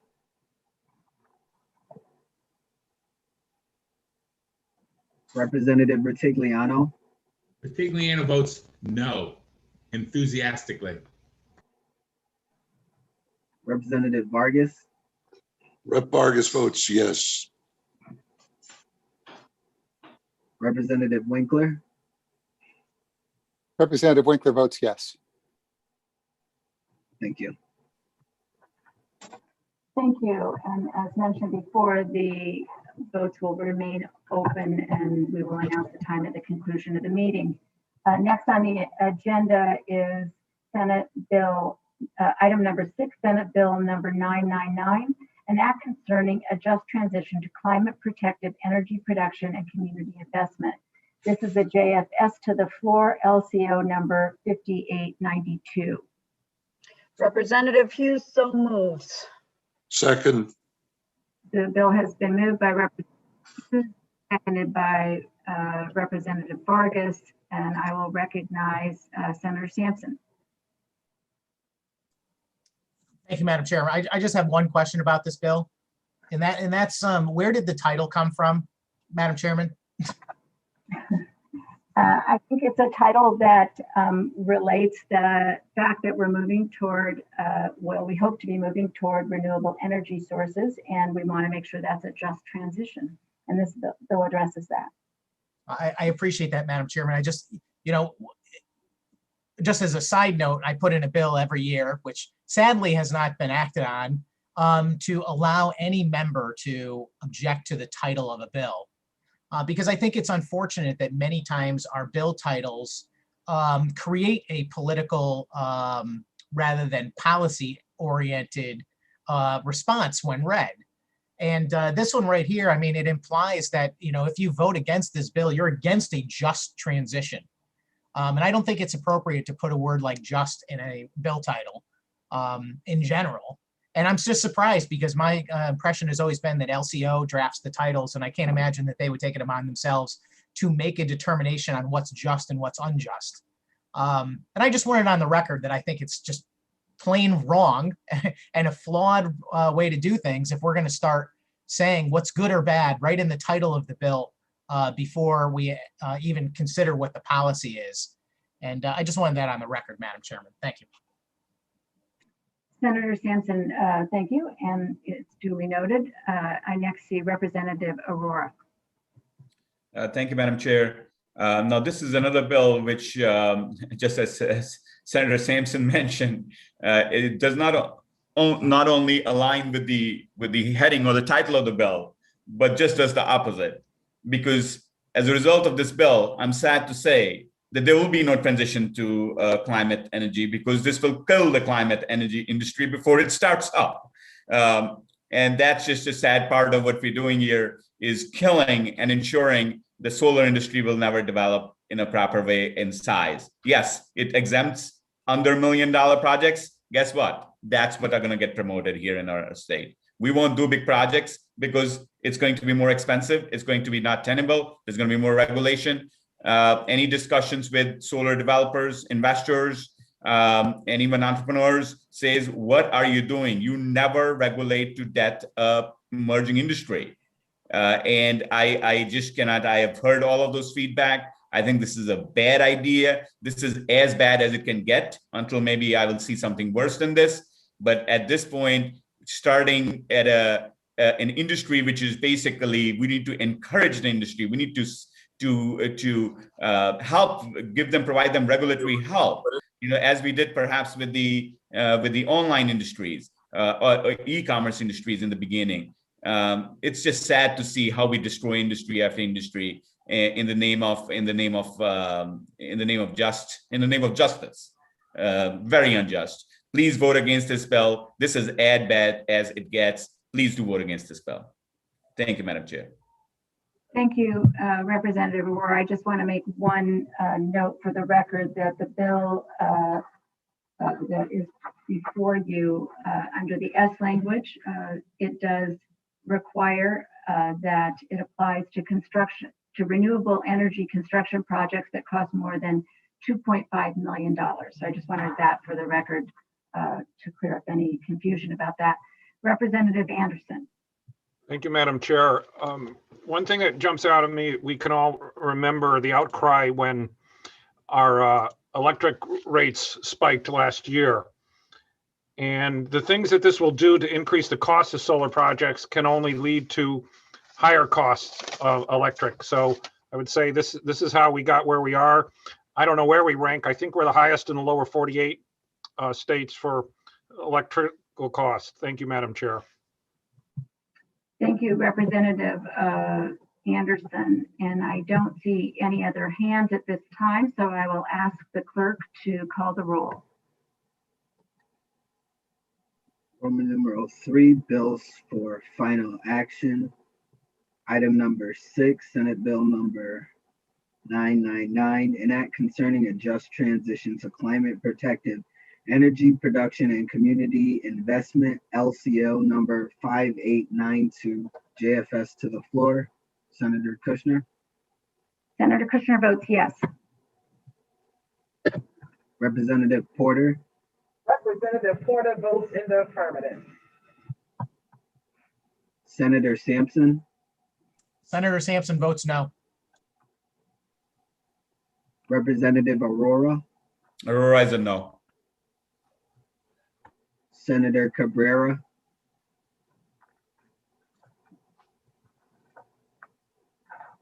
Representative Sanchez.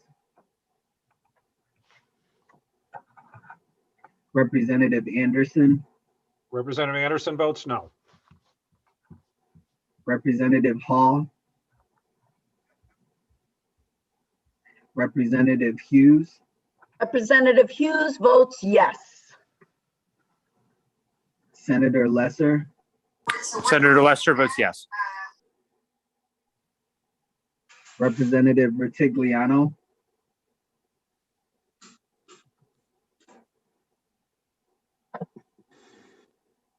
Representative Vargas.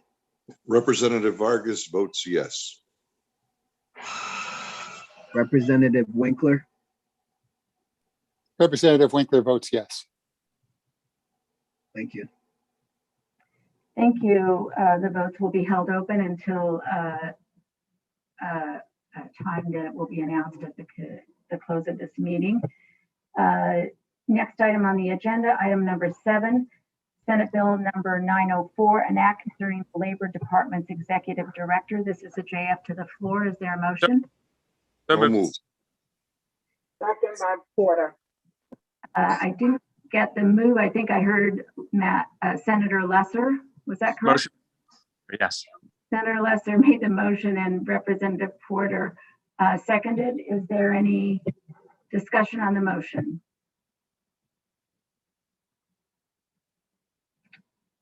Seeing no hands, I will ask the clerk to take the roll. Roman numeral 3, bills for final action. Item number 7, Senate Bill number 904, an act concerning the Labor Department's Executive Director, JF, to the floor. Senator Kushner, Senator Kushner votes yes. Representative Porter, Representative Porter votes in the affirmative. Senator Sampson, Senator Sampson votes no. Representative Aurora, Aurora is a yes. Senator Cabrera,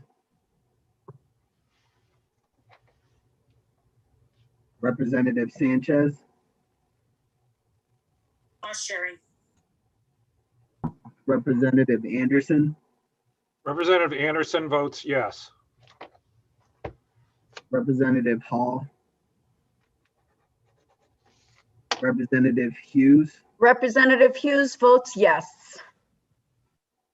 Clark votes Senator Lesser, Senator Lester's an aye.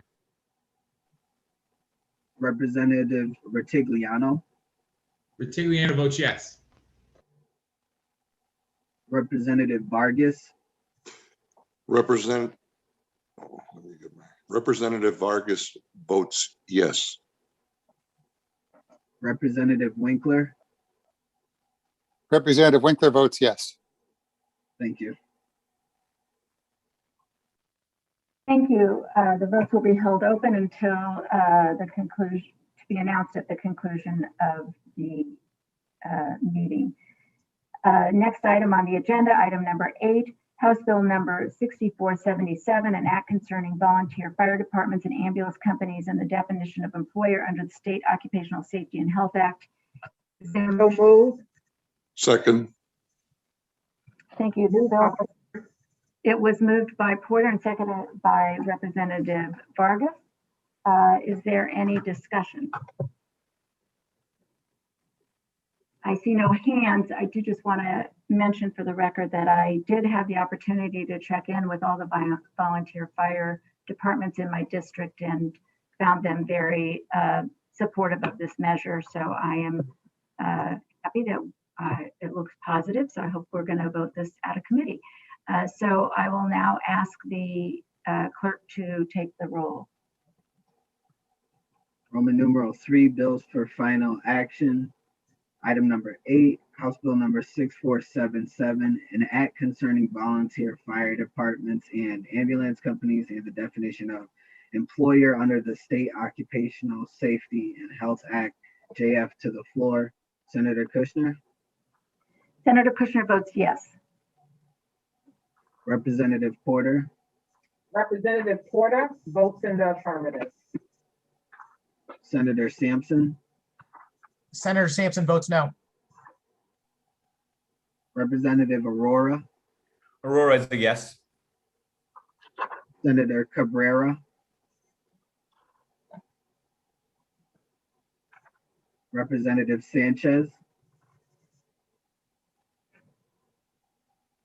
Representative Anderson, Representative Anderson votes yes. Representative Hall, Representative Hughes, Representative Hughes votes yes. Senator Lesser, Senator Lester in the affirmative. Representative Retigliano,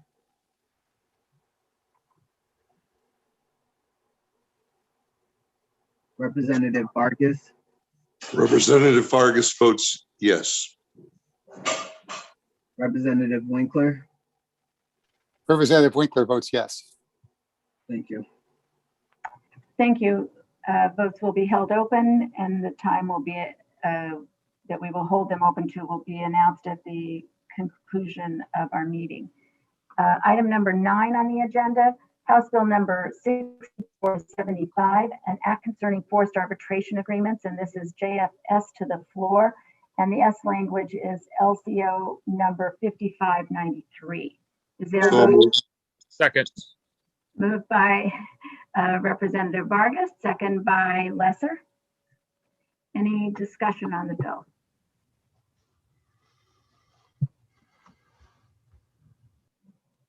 Senator Sampson. Thank you, Madam Chairman.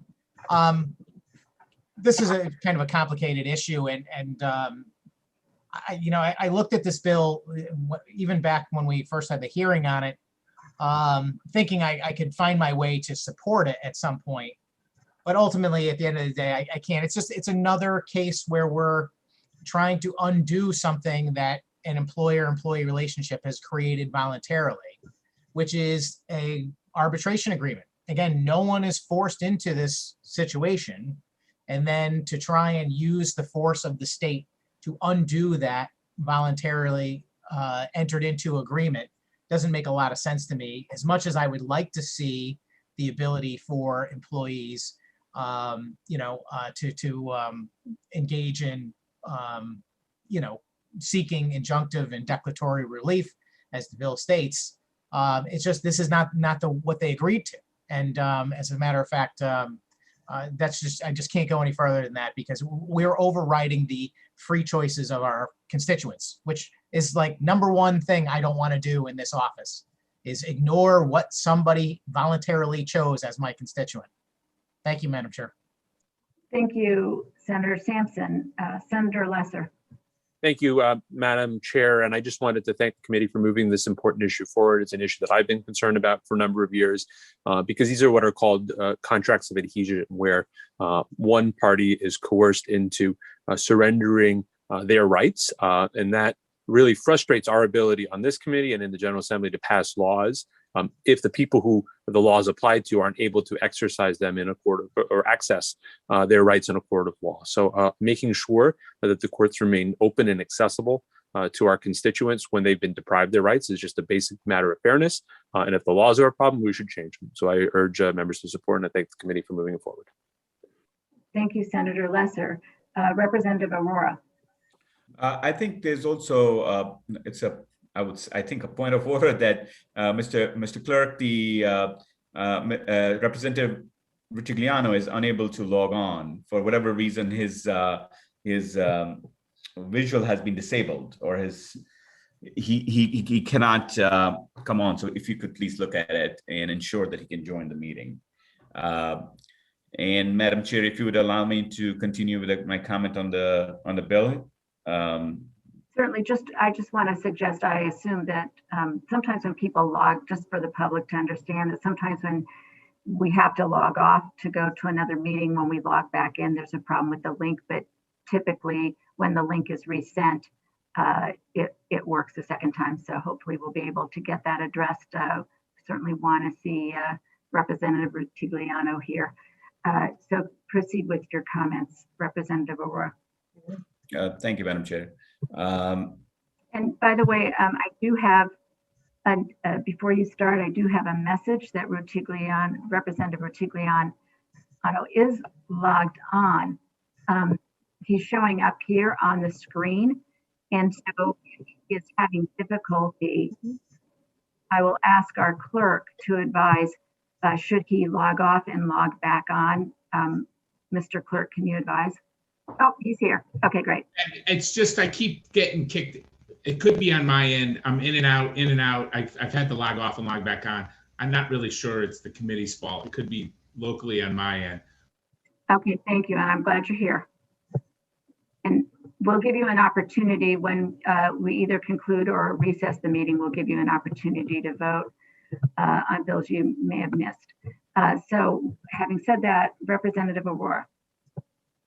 Madam Chair, the arbitration clause is very effective in reducing the cost of some of these contracts, and especially litigation.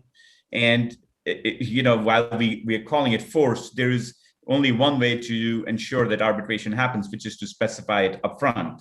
And most parties to a contract enter it upfront, saying, okay, if we disagree, not knowing who would be disagreeing or who would be the offending or party or who would be the defending party.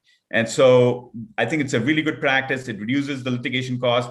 And by the way, we know that in a very vast majority of cases, the judges typically, their objective of the courts is to get the get the two parties to compromise and agree on a solution outside court and offer that for approval. So I think the arbitration element is a good element. I think taking it out and calling it forced arbitration or bad arbitration is not a good idea. And most people who really, and if there are people who really think that they want to take the courts up over arbitration, they shouldn't be signing this contract, and they have the freedom to do so. So I think this is once again an overreach out here, and I urge members to vote against it.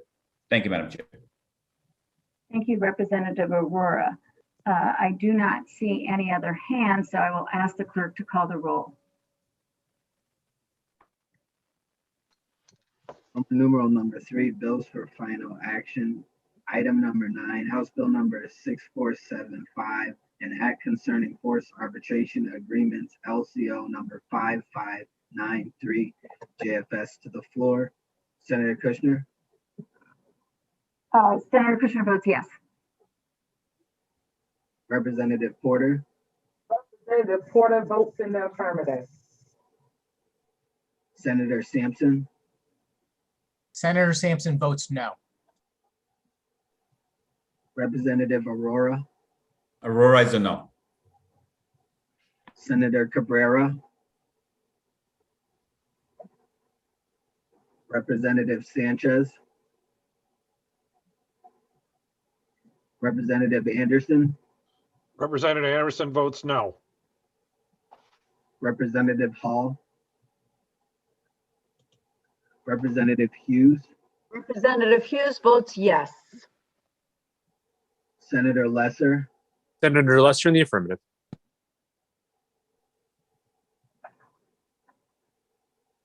Representative Ritigliano,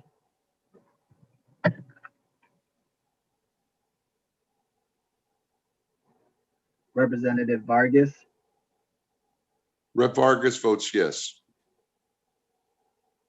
Representative Winkler, Representative Winkler votes yes. thank you. Thank you. As I mentioned earlier, we will hold votes open. This does bring us to the end of all of our agenda items, with the exception of the announcement of date and time of the next meeting. Given that it's now 11 o'clock, I wonder, I would hope that an hour is enough time for us to leave votes open. So that would mean that we would leave them open till noon. And if there is anyone who missed a vote, you can stay on after we recess the meeting, and you can then vote at that time. So I will move to item number 4 on the agenda. Madam Chair, sorry, Chris from LCO. Yes. The meeting, depending on what time session is going to start, you might have to recess until after session. Okay, thank you, Chris, for bringing that to my attention. It is not clear when we go into session, we will have to recess the meeting. We won't be able to have votes during that time. We haven't yet gone into session, so I would encourage people to get to members who missed a vote to vote very quickly. Is it possible, I'm asking our LCO, is it possible to recess the meeting until a set time or sooner if everyone has voted? Does that work? It's probably cleaner to do it to a set time, but when session will end also. So that leaves it a little bit, perhaps what we have to do is, what if we say that we will leave the votes open till an hour after session, the Senate session concludes? That means that, I know that means that you have to keep this open the entire, no, we would be able to close this link then until, well in session, and then reopen the link if anyone hadn't voted. Does that work? Else, I'm asking you, Chris. Or Representative Port, if you have any views on this, please weigh in. I think my question is because we don't know when the Senate is going to start, when they will convene. Since we have finished the business for those that are present, and we're only leaving it open for those who haven't voted, once session starts in the Senate, we have to be recessed. Correct. So I would suggest that we recess until the Now. start of, right, we recess until the start of the Senate. And if And then- everyone has voted, then we're good. If they haven't, then we will recess until till the end of session. And you Can can I- tell me if that is appropriate, Chris. Can I just weigh in on this a second?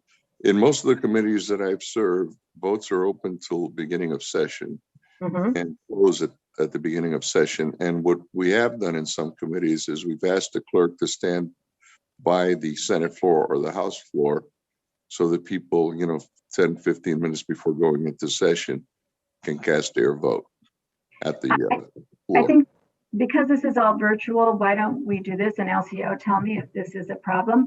We will recess our meeting. Votes will be kept open until the beginning of session, at which time we will hold the votes open until after the Senate session concludes for a time period of 1/2 hour. And then we will adjourn the meeting. Is that cut? Sir? Recessing the meeting and then. We're recessing the meeting, keeping the votes open until session begins. And then we will reconvene our meeting for the purpose of voting after the session ends for a period of 1/2 hour.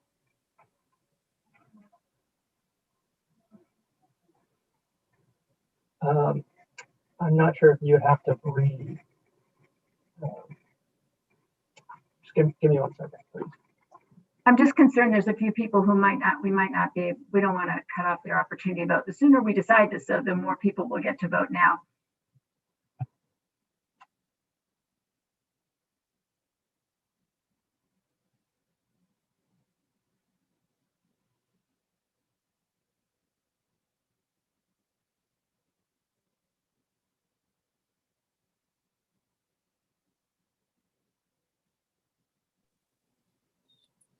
Madam Clerk, Madam Chair, is this a good time for me to cast votes on items I missed? Yes, I think that would be appropriate. So, Mr. Clerk, can you, we can allow any member who's here who wants to vote. Would you, Senator Lesser requested it. Can you tell us votes that he missed and allow him to vote? Senator Lesser for Roman numeral 3, bills for final action, item number 4, Senate Bill 943, an act concerning wage education enforcement relating to domestic workers, LCO number 5897, JFS to the floor. Senator Lesser? Senator Lesser in the affirmative. For item number 5, Senate Bill number 668, an act concerning a fair work week schedule, JF to the floor. Senator Lesser? Senator Lesser in the affirmative.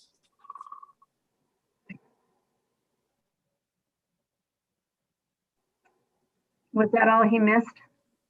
Yes. Madam And Chair. I think Representative Bertigliano, is he still on? Yes. I think he may have missed a vote. Representative, are you here? Would you like to cast your vote now?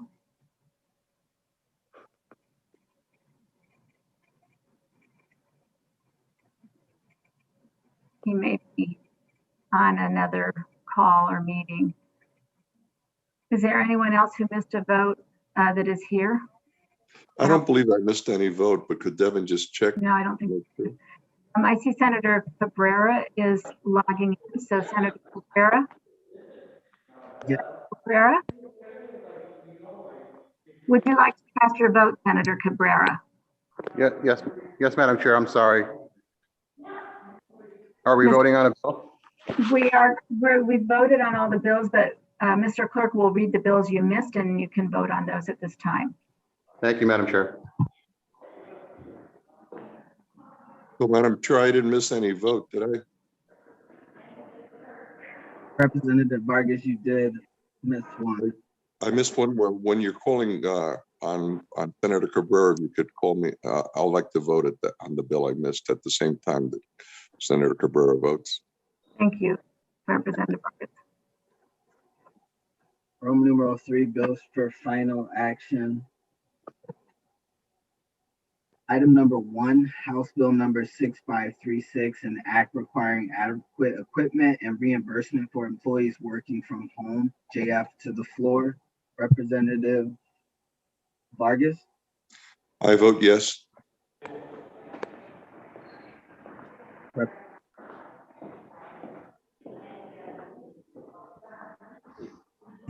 Senator Sanchez.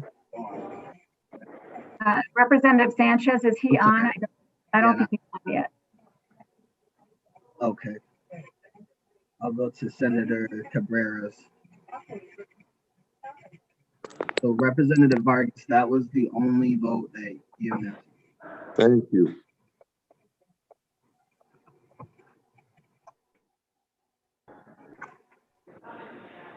Senator Cabrera.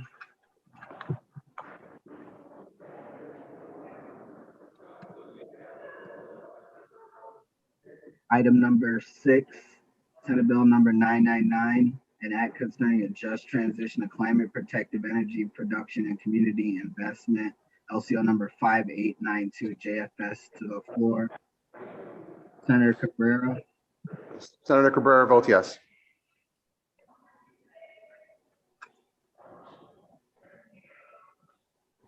Item number 7, Senate Bill number 904, an act concerning the Labor Department's Executive Director, JF to the floor. Senator Cabrera. Senator Cabrera votes yes. Item number 8, House Bill number 6477, an act concerning volunteer fire departments and ambulance companies and the definition of employer under the State Occupational Safety and Health Act. JF to the floor. Senator Cabrera. Senator Cabrera votes yes.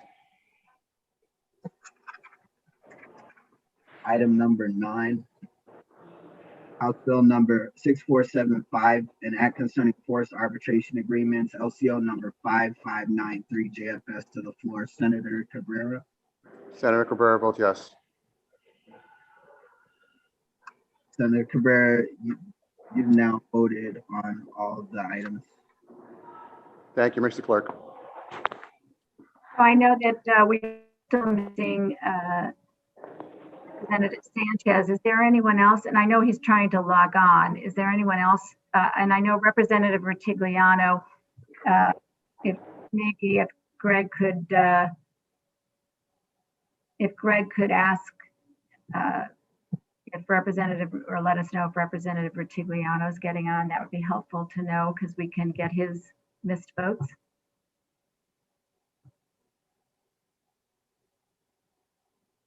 Okay, Devin, is there anyone else besides those two that we need votes from? Madam Chair, for missed votes, there's only now Representative Sanchez, who you mentioned, Representative Hall, and Representative Rutigliano. Okay, great. Representative Rutigliano is here if you want to call on him. Thanks, Steve. Thank you. I'm fairly confident, Madam Chair, that it's on my end. I don't know what happened with me and Zoom about 2 weeks ago. It just doesn't do it anymore. You know what I mean? It tells me my microphone's not working, then it freezes. It does all this weird stuff. But that's crazy. Okay. Representative Rutigliano. And as soon as I said that, Senator Kushner froze up right now. Roman number, my apologies. Roman numeral 3, bills for final action. Item number. Yeah. I'm 3. I'm a yes on 3. Well, item number 1 is House Bill number 6536, an act requiring adequate equipment and reimbursement for employees working from home. JF to the floor. Representative Rutigliano. I'm a no on 1. I'm a no on 1. I'm good if there's no legal reason for you to read it. I have notes, so we could probably do it pretty quick, but it's up to you, Deb. Let me ask our LCO, can he just read the item numbers and allow Representative Rutigliano to vote? in the essence. I will interject on that just as co-chair and ask that Devin continue with protocol. What we've been doing, don't break that. So it won't take long. Okay. Thank you, Madam Chair. Read fast, Devin. Item number 3, Senate Bill number 906, an act concerning non-compete agreements, LCO number 5914, JF floor. Rep. Matigliano. JFS to the floor. JFS to the floor. Thank you. Yes, I'm a yes, Devin. PO number. I read it. You got it. And item number 6, Senate Bill 999, an act concerning a just transition to climate protective energy productive and community investment, LCO number 5892, JFS to the floor. Representative Matigliano. No. Item number 8, House Bill number 6477, an act concerning volunteer fire departments and ambulance companies and the definition of employer under the State Occupational Safety and Health Act, JF to the floor. Representative Matigliano. I'm a yes. Sorry, keep interrupting. I'm a yes. And Representative Matigliano, that concludes it. You voted on everything. I don't know if I voted on 9, Devin, did I? I stand corrected. Corrected. Item number 9. House Bill number 6475, an act concerning forced arbitration agreements, LCO number 5593, JFS to the floor. Representative Matigliano. I'm a no. Thank you. That concludes. I vote no. Devin, thank you for your patience, Devin. It's not easy. All you clerks have been doing a really amazing job under really difficult circumstances, so I appreciate it. And thank you, Madam Chair. Thank Great you. day. And I see that Representative Sanchez is here. Can you, Representative Sanchez, are you ready to vote? Yes. And Representative Porter, I know that then we're only missing Representative Hall, and if he's joining us, please let us know. We only have 10 minutes, so read fast, Devin. So, Representative Sanchez, I'll take your votes now on Roman numeral 3 bills for final action. House Bill number 6536, an act requiring adequate equipment and reimbursement for employees working from home. JF to the floor. Representative Sanchez. Representative Sanchez votes yes. Item number 2, House Bill number 6474, an act concerning collateral employment consequences of a criminal record, LCO number 5911, JFS to the floor. Senators, Representative Sanchez. Rep Sanchez votes yes. Item number 3, Senate Bill number 906, an act concerning non-compete agreements, LCO number 5914, JFS to the floor. Representative Sanchez. Rep Sanchez votes yes. Item number 4, Senate Bill number 943, an act concerning wage education and enforcement relating to domestic workers, LCO number 5897, JFS to the floor. Representative Sanchez. Rep Sanchez votes yes. Item number 5, Senate Bill number 668, an act concerning a fair work week schedule, JF to the floor. Representative Sanchez. Rep Sanchez votes yes. Item number 6, Senate Bill number 999, an act concerning a just transition to climate protective energy production and community investment, LCO number 5892, JFS to the floor. Representative Sanchez. Representative Sanchez votes yes. Item number 7, Senate Bill number 904, an act concerning the Labor Department's Executive Director, JF to the floor. Representative Sanchez. Representative Sanchez votes yes. Item number 8, House Bill number 6477, an act concerning a volunteer fire departments and ambulance companies and the definition of employer under the State Occupational Safety and Health Act, JF to the floor. Representative Sanchez. Rep Sanchez votes yes. Item number 9, House Bill number 6475, an act concerning forced arbitration agreements, LCO number 5593, JFS to the floor. Representative Sanchez. Rep Sanchez votes yes. Thank you. You've now voted on all the items. Thank you, Devin. Thank you, Devin.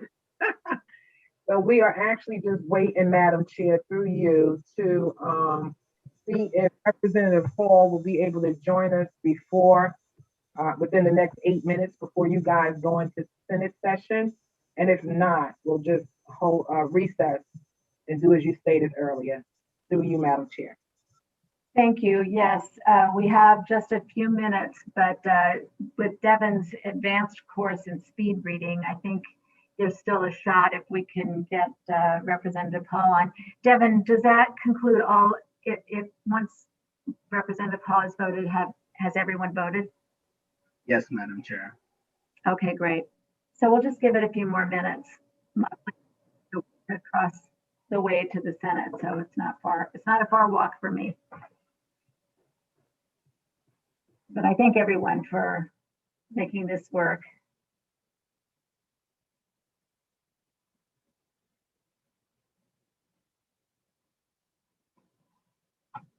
You know, I did not announce, we got into this discussion and I didn't announce the time and date of the next meeting, but since we're still in session, I will say it for the record.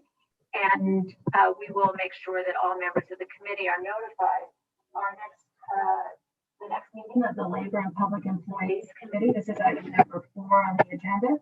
The next meeting of the Labor and Public Employees Committee is scheduled for Thursday, March 25th at 9 a.m.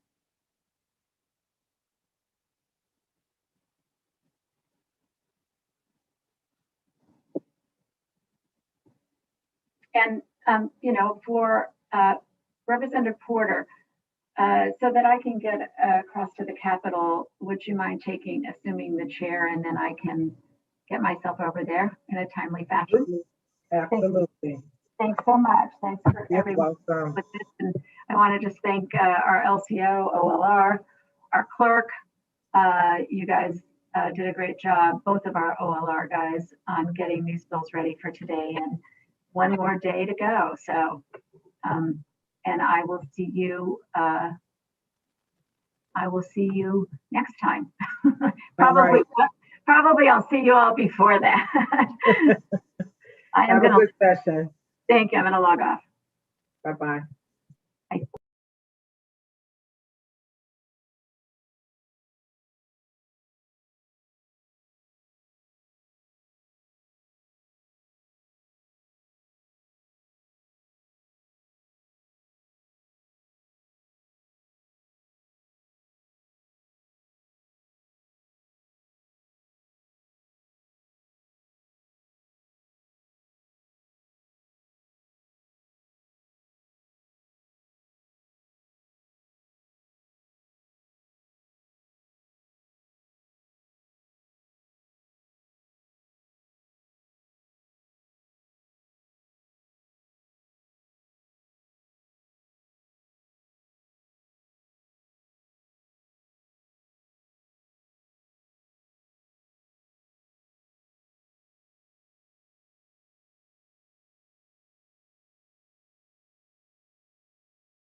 Okay, Mr. Clerk, I'm gonna go ahead and thank everyone for joining us today for the Labor and Public Employees Committee meeting.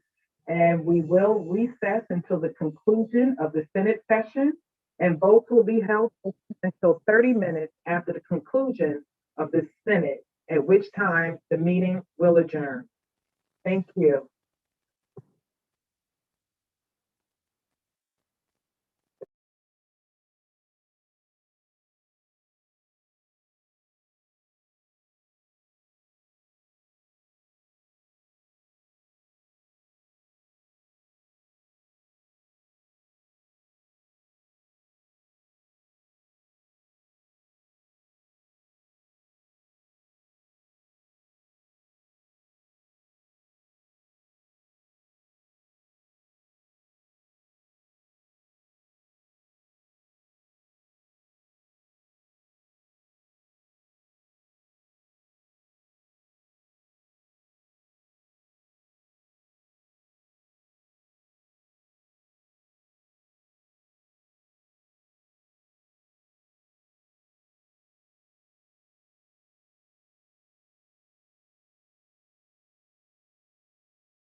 Rep. Paul.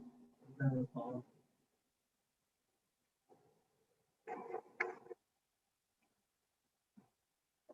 Thank you. I'm gonna go really fast if that's okay with you.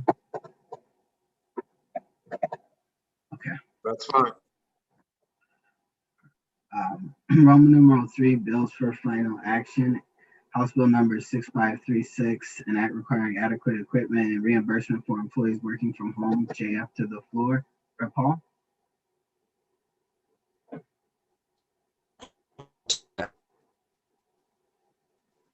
I'm sorry, I think you froze. I got you. It's frozen here.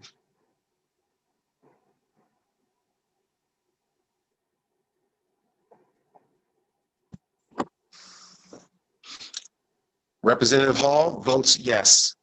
Thank you. Item number 2, House Bill number 6474, an act concerning collateral employment consequences of a criminal record. LCO number 5911, JFS to the floor. Rep. Paul. Representative Hall votes yes.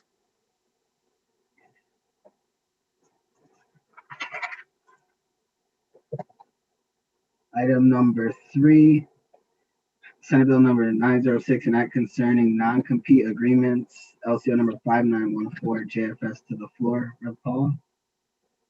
Representative Hall votes yes. Item number 4, Senate Bill number 943, an act concerning wage education and enforcement relating to domestic workers. LCO number 5897, JFS to the floor. Representative Hall.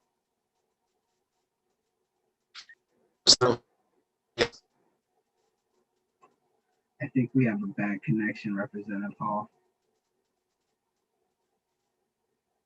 Hall, yes. Okay.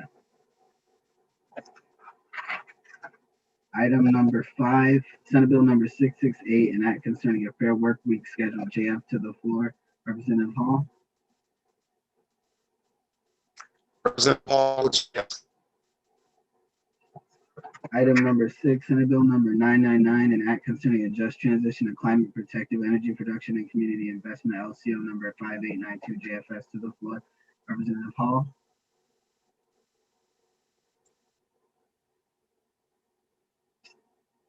I think we've lost Representative Hall.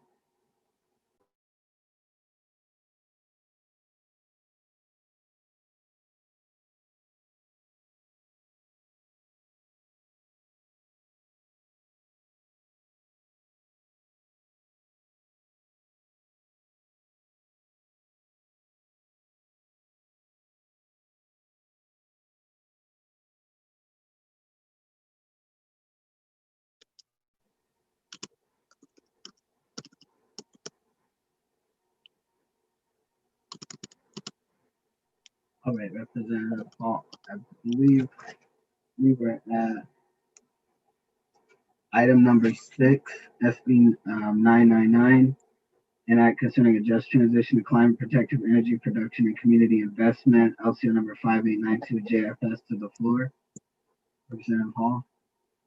Representative Hall votes yes.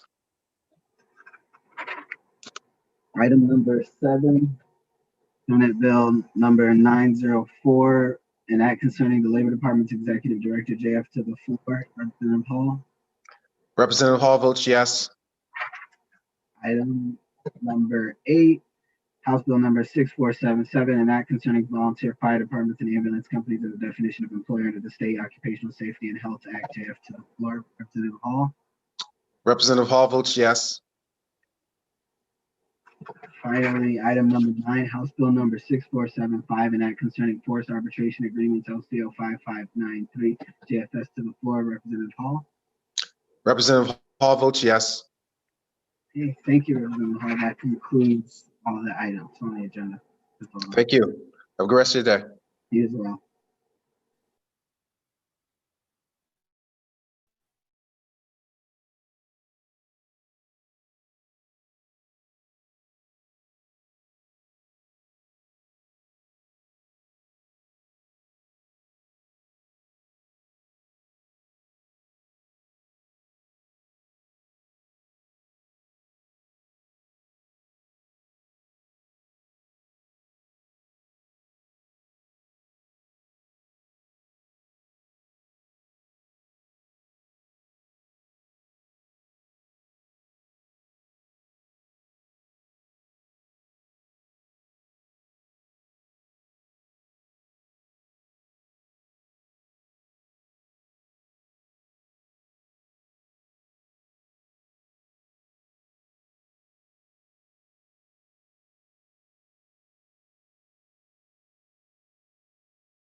Good afternoon, Mr. Clerk. I would like to reconvene the Labor and Public Employees Committee meeting for today, Tuesday, March 23rd, 2021. And I would ask that you please give the vote count on item Roman numeral 3, bills for final action, item numbers 1 through 9. Thank you, Madam Chair. Number 3, bills for final action. Item number 1, House Bill number 6536, an act requiring adequate equipment and reimbursement for employees working from home. JF to the floor. 9 yay, 4 nay, 13 total. Item number 2, HB 6474, an act concerning collateral employment consequences of a criminal record, LCO number 5911, JFS to the floor. 10 yay, 3 nay, 13 total. Item number 3, Senate Bill number 906, an act concerning non-compete agreements, LCO number 5914, JFS to the floor. 10 yay, 3 nay, 13 total. Item number 4, Senate Bill number 943, an act concerning wage education and enforcement relating to domestic workers, LCO number 5897, JFS to the floor. 9 yay, 4 nay, 13 total. I'm sorry, Mr. Clerk. I'm going to ask you to repeat that because you went out, in and out. Item number 4. Just speak up a little bit, please. Item number 4, Senate Bill number 943, an act concerning wage education and enforcement relating to domestic workers, LCO number 5897, JFS to the floor. 9 yay, 4 nay, 13 total. Item number 5, Senate Bill number 668, an act concerning a fair work week schedule, JF to the floor. 9 yay, 4 nay, 13 total. Item number 6, Senate Bill number 999, an act concerning a just transition to climate protective energy production and community investment, LCO number 5892, JFS to the floor. 9 yay, 4 nay, 13 total. Item number 7, Senate Bill number 904, an act concerning the Labor Department's Executive Director, JF to the floor. 12 yay, 1 nay, 13 total. Item number 8, House Bill number 6477, an act concerning volunteer fire departments and ambulance companies and the definition of employer under the State Occupational Safety and Health Act, JF to the floor. 12 yay, 1 nay, 13 total. Item number 9, House Bill number 6475, an act concerning force arbitration agreements, LCO number 5593, JFS to the floor. 9 yay, 4 nay, 13 total. Thank you, Mr. Clerk. And at this time, we will make a corrected announcement for the time and date of our next meeting, which will be Thursday, March 25th at 10 a.m. Once again, a corrected announcement of time and date of our next meeting. Senator Kushner misquoted the time earlier for 9 a.m. Our next meeting date and time will be Thursday, March 25th at 10 a.m. And I will go ahead and adjourn the Labor and Public Employees Committee meeting for today.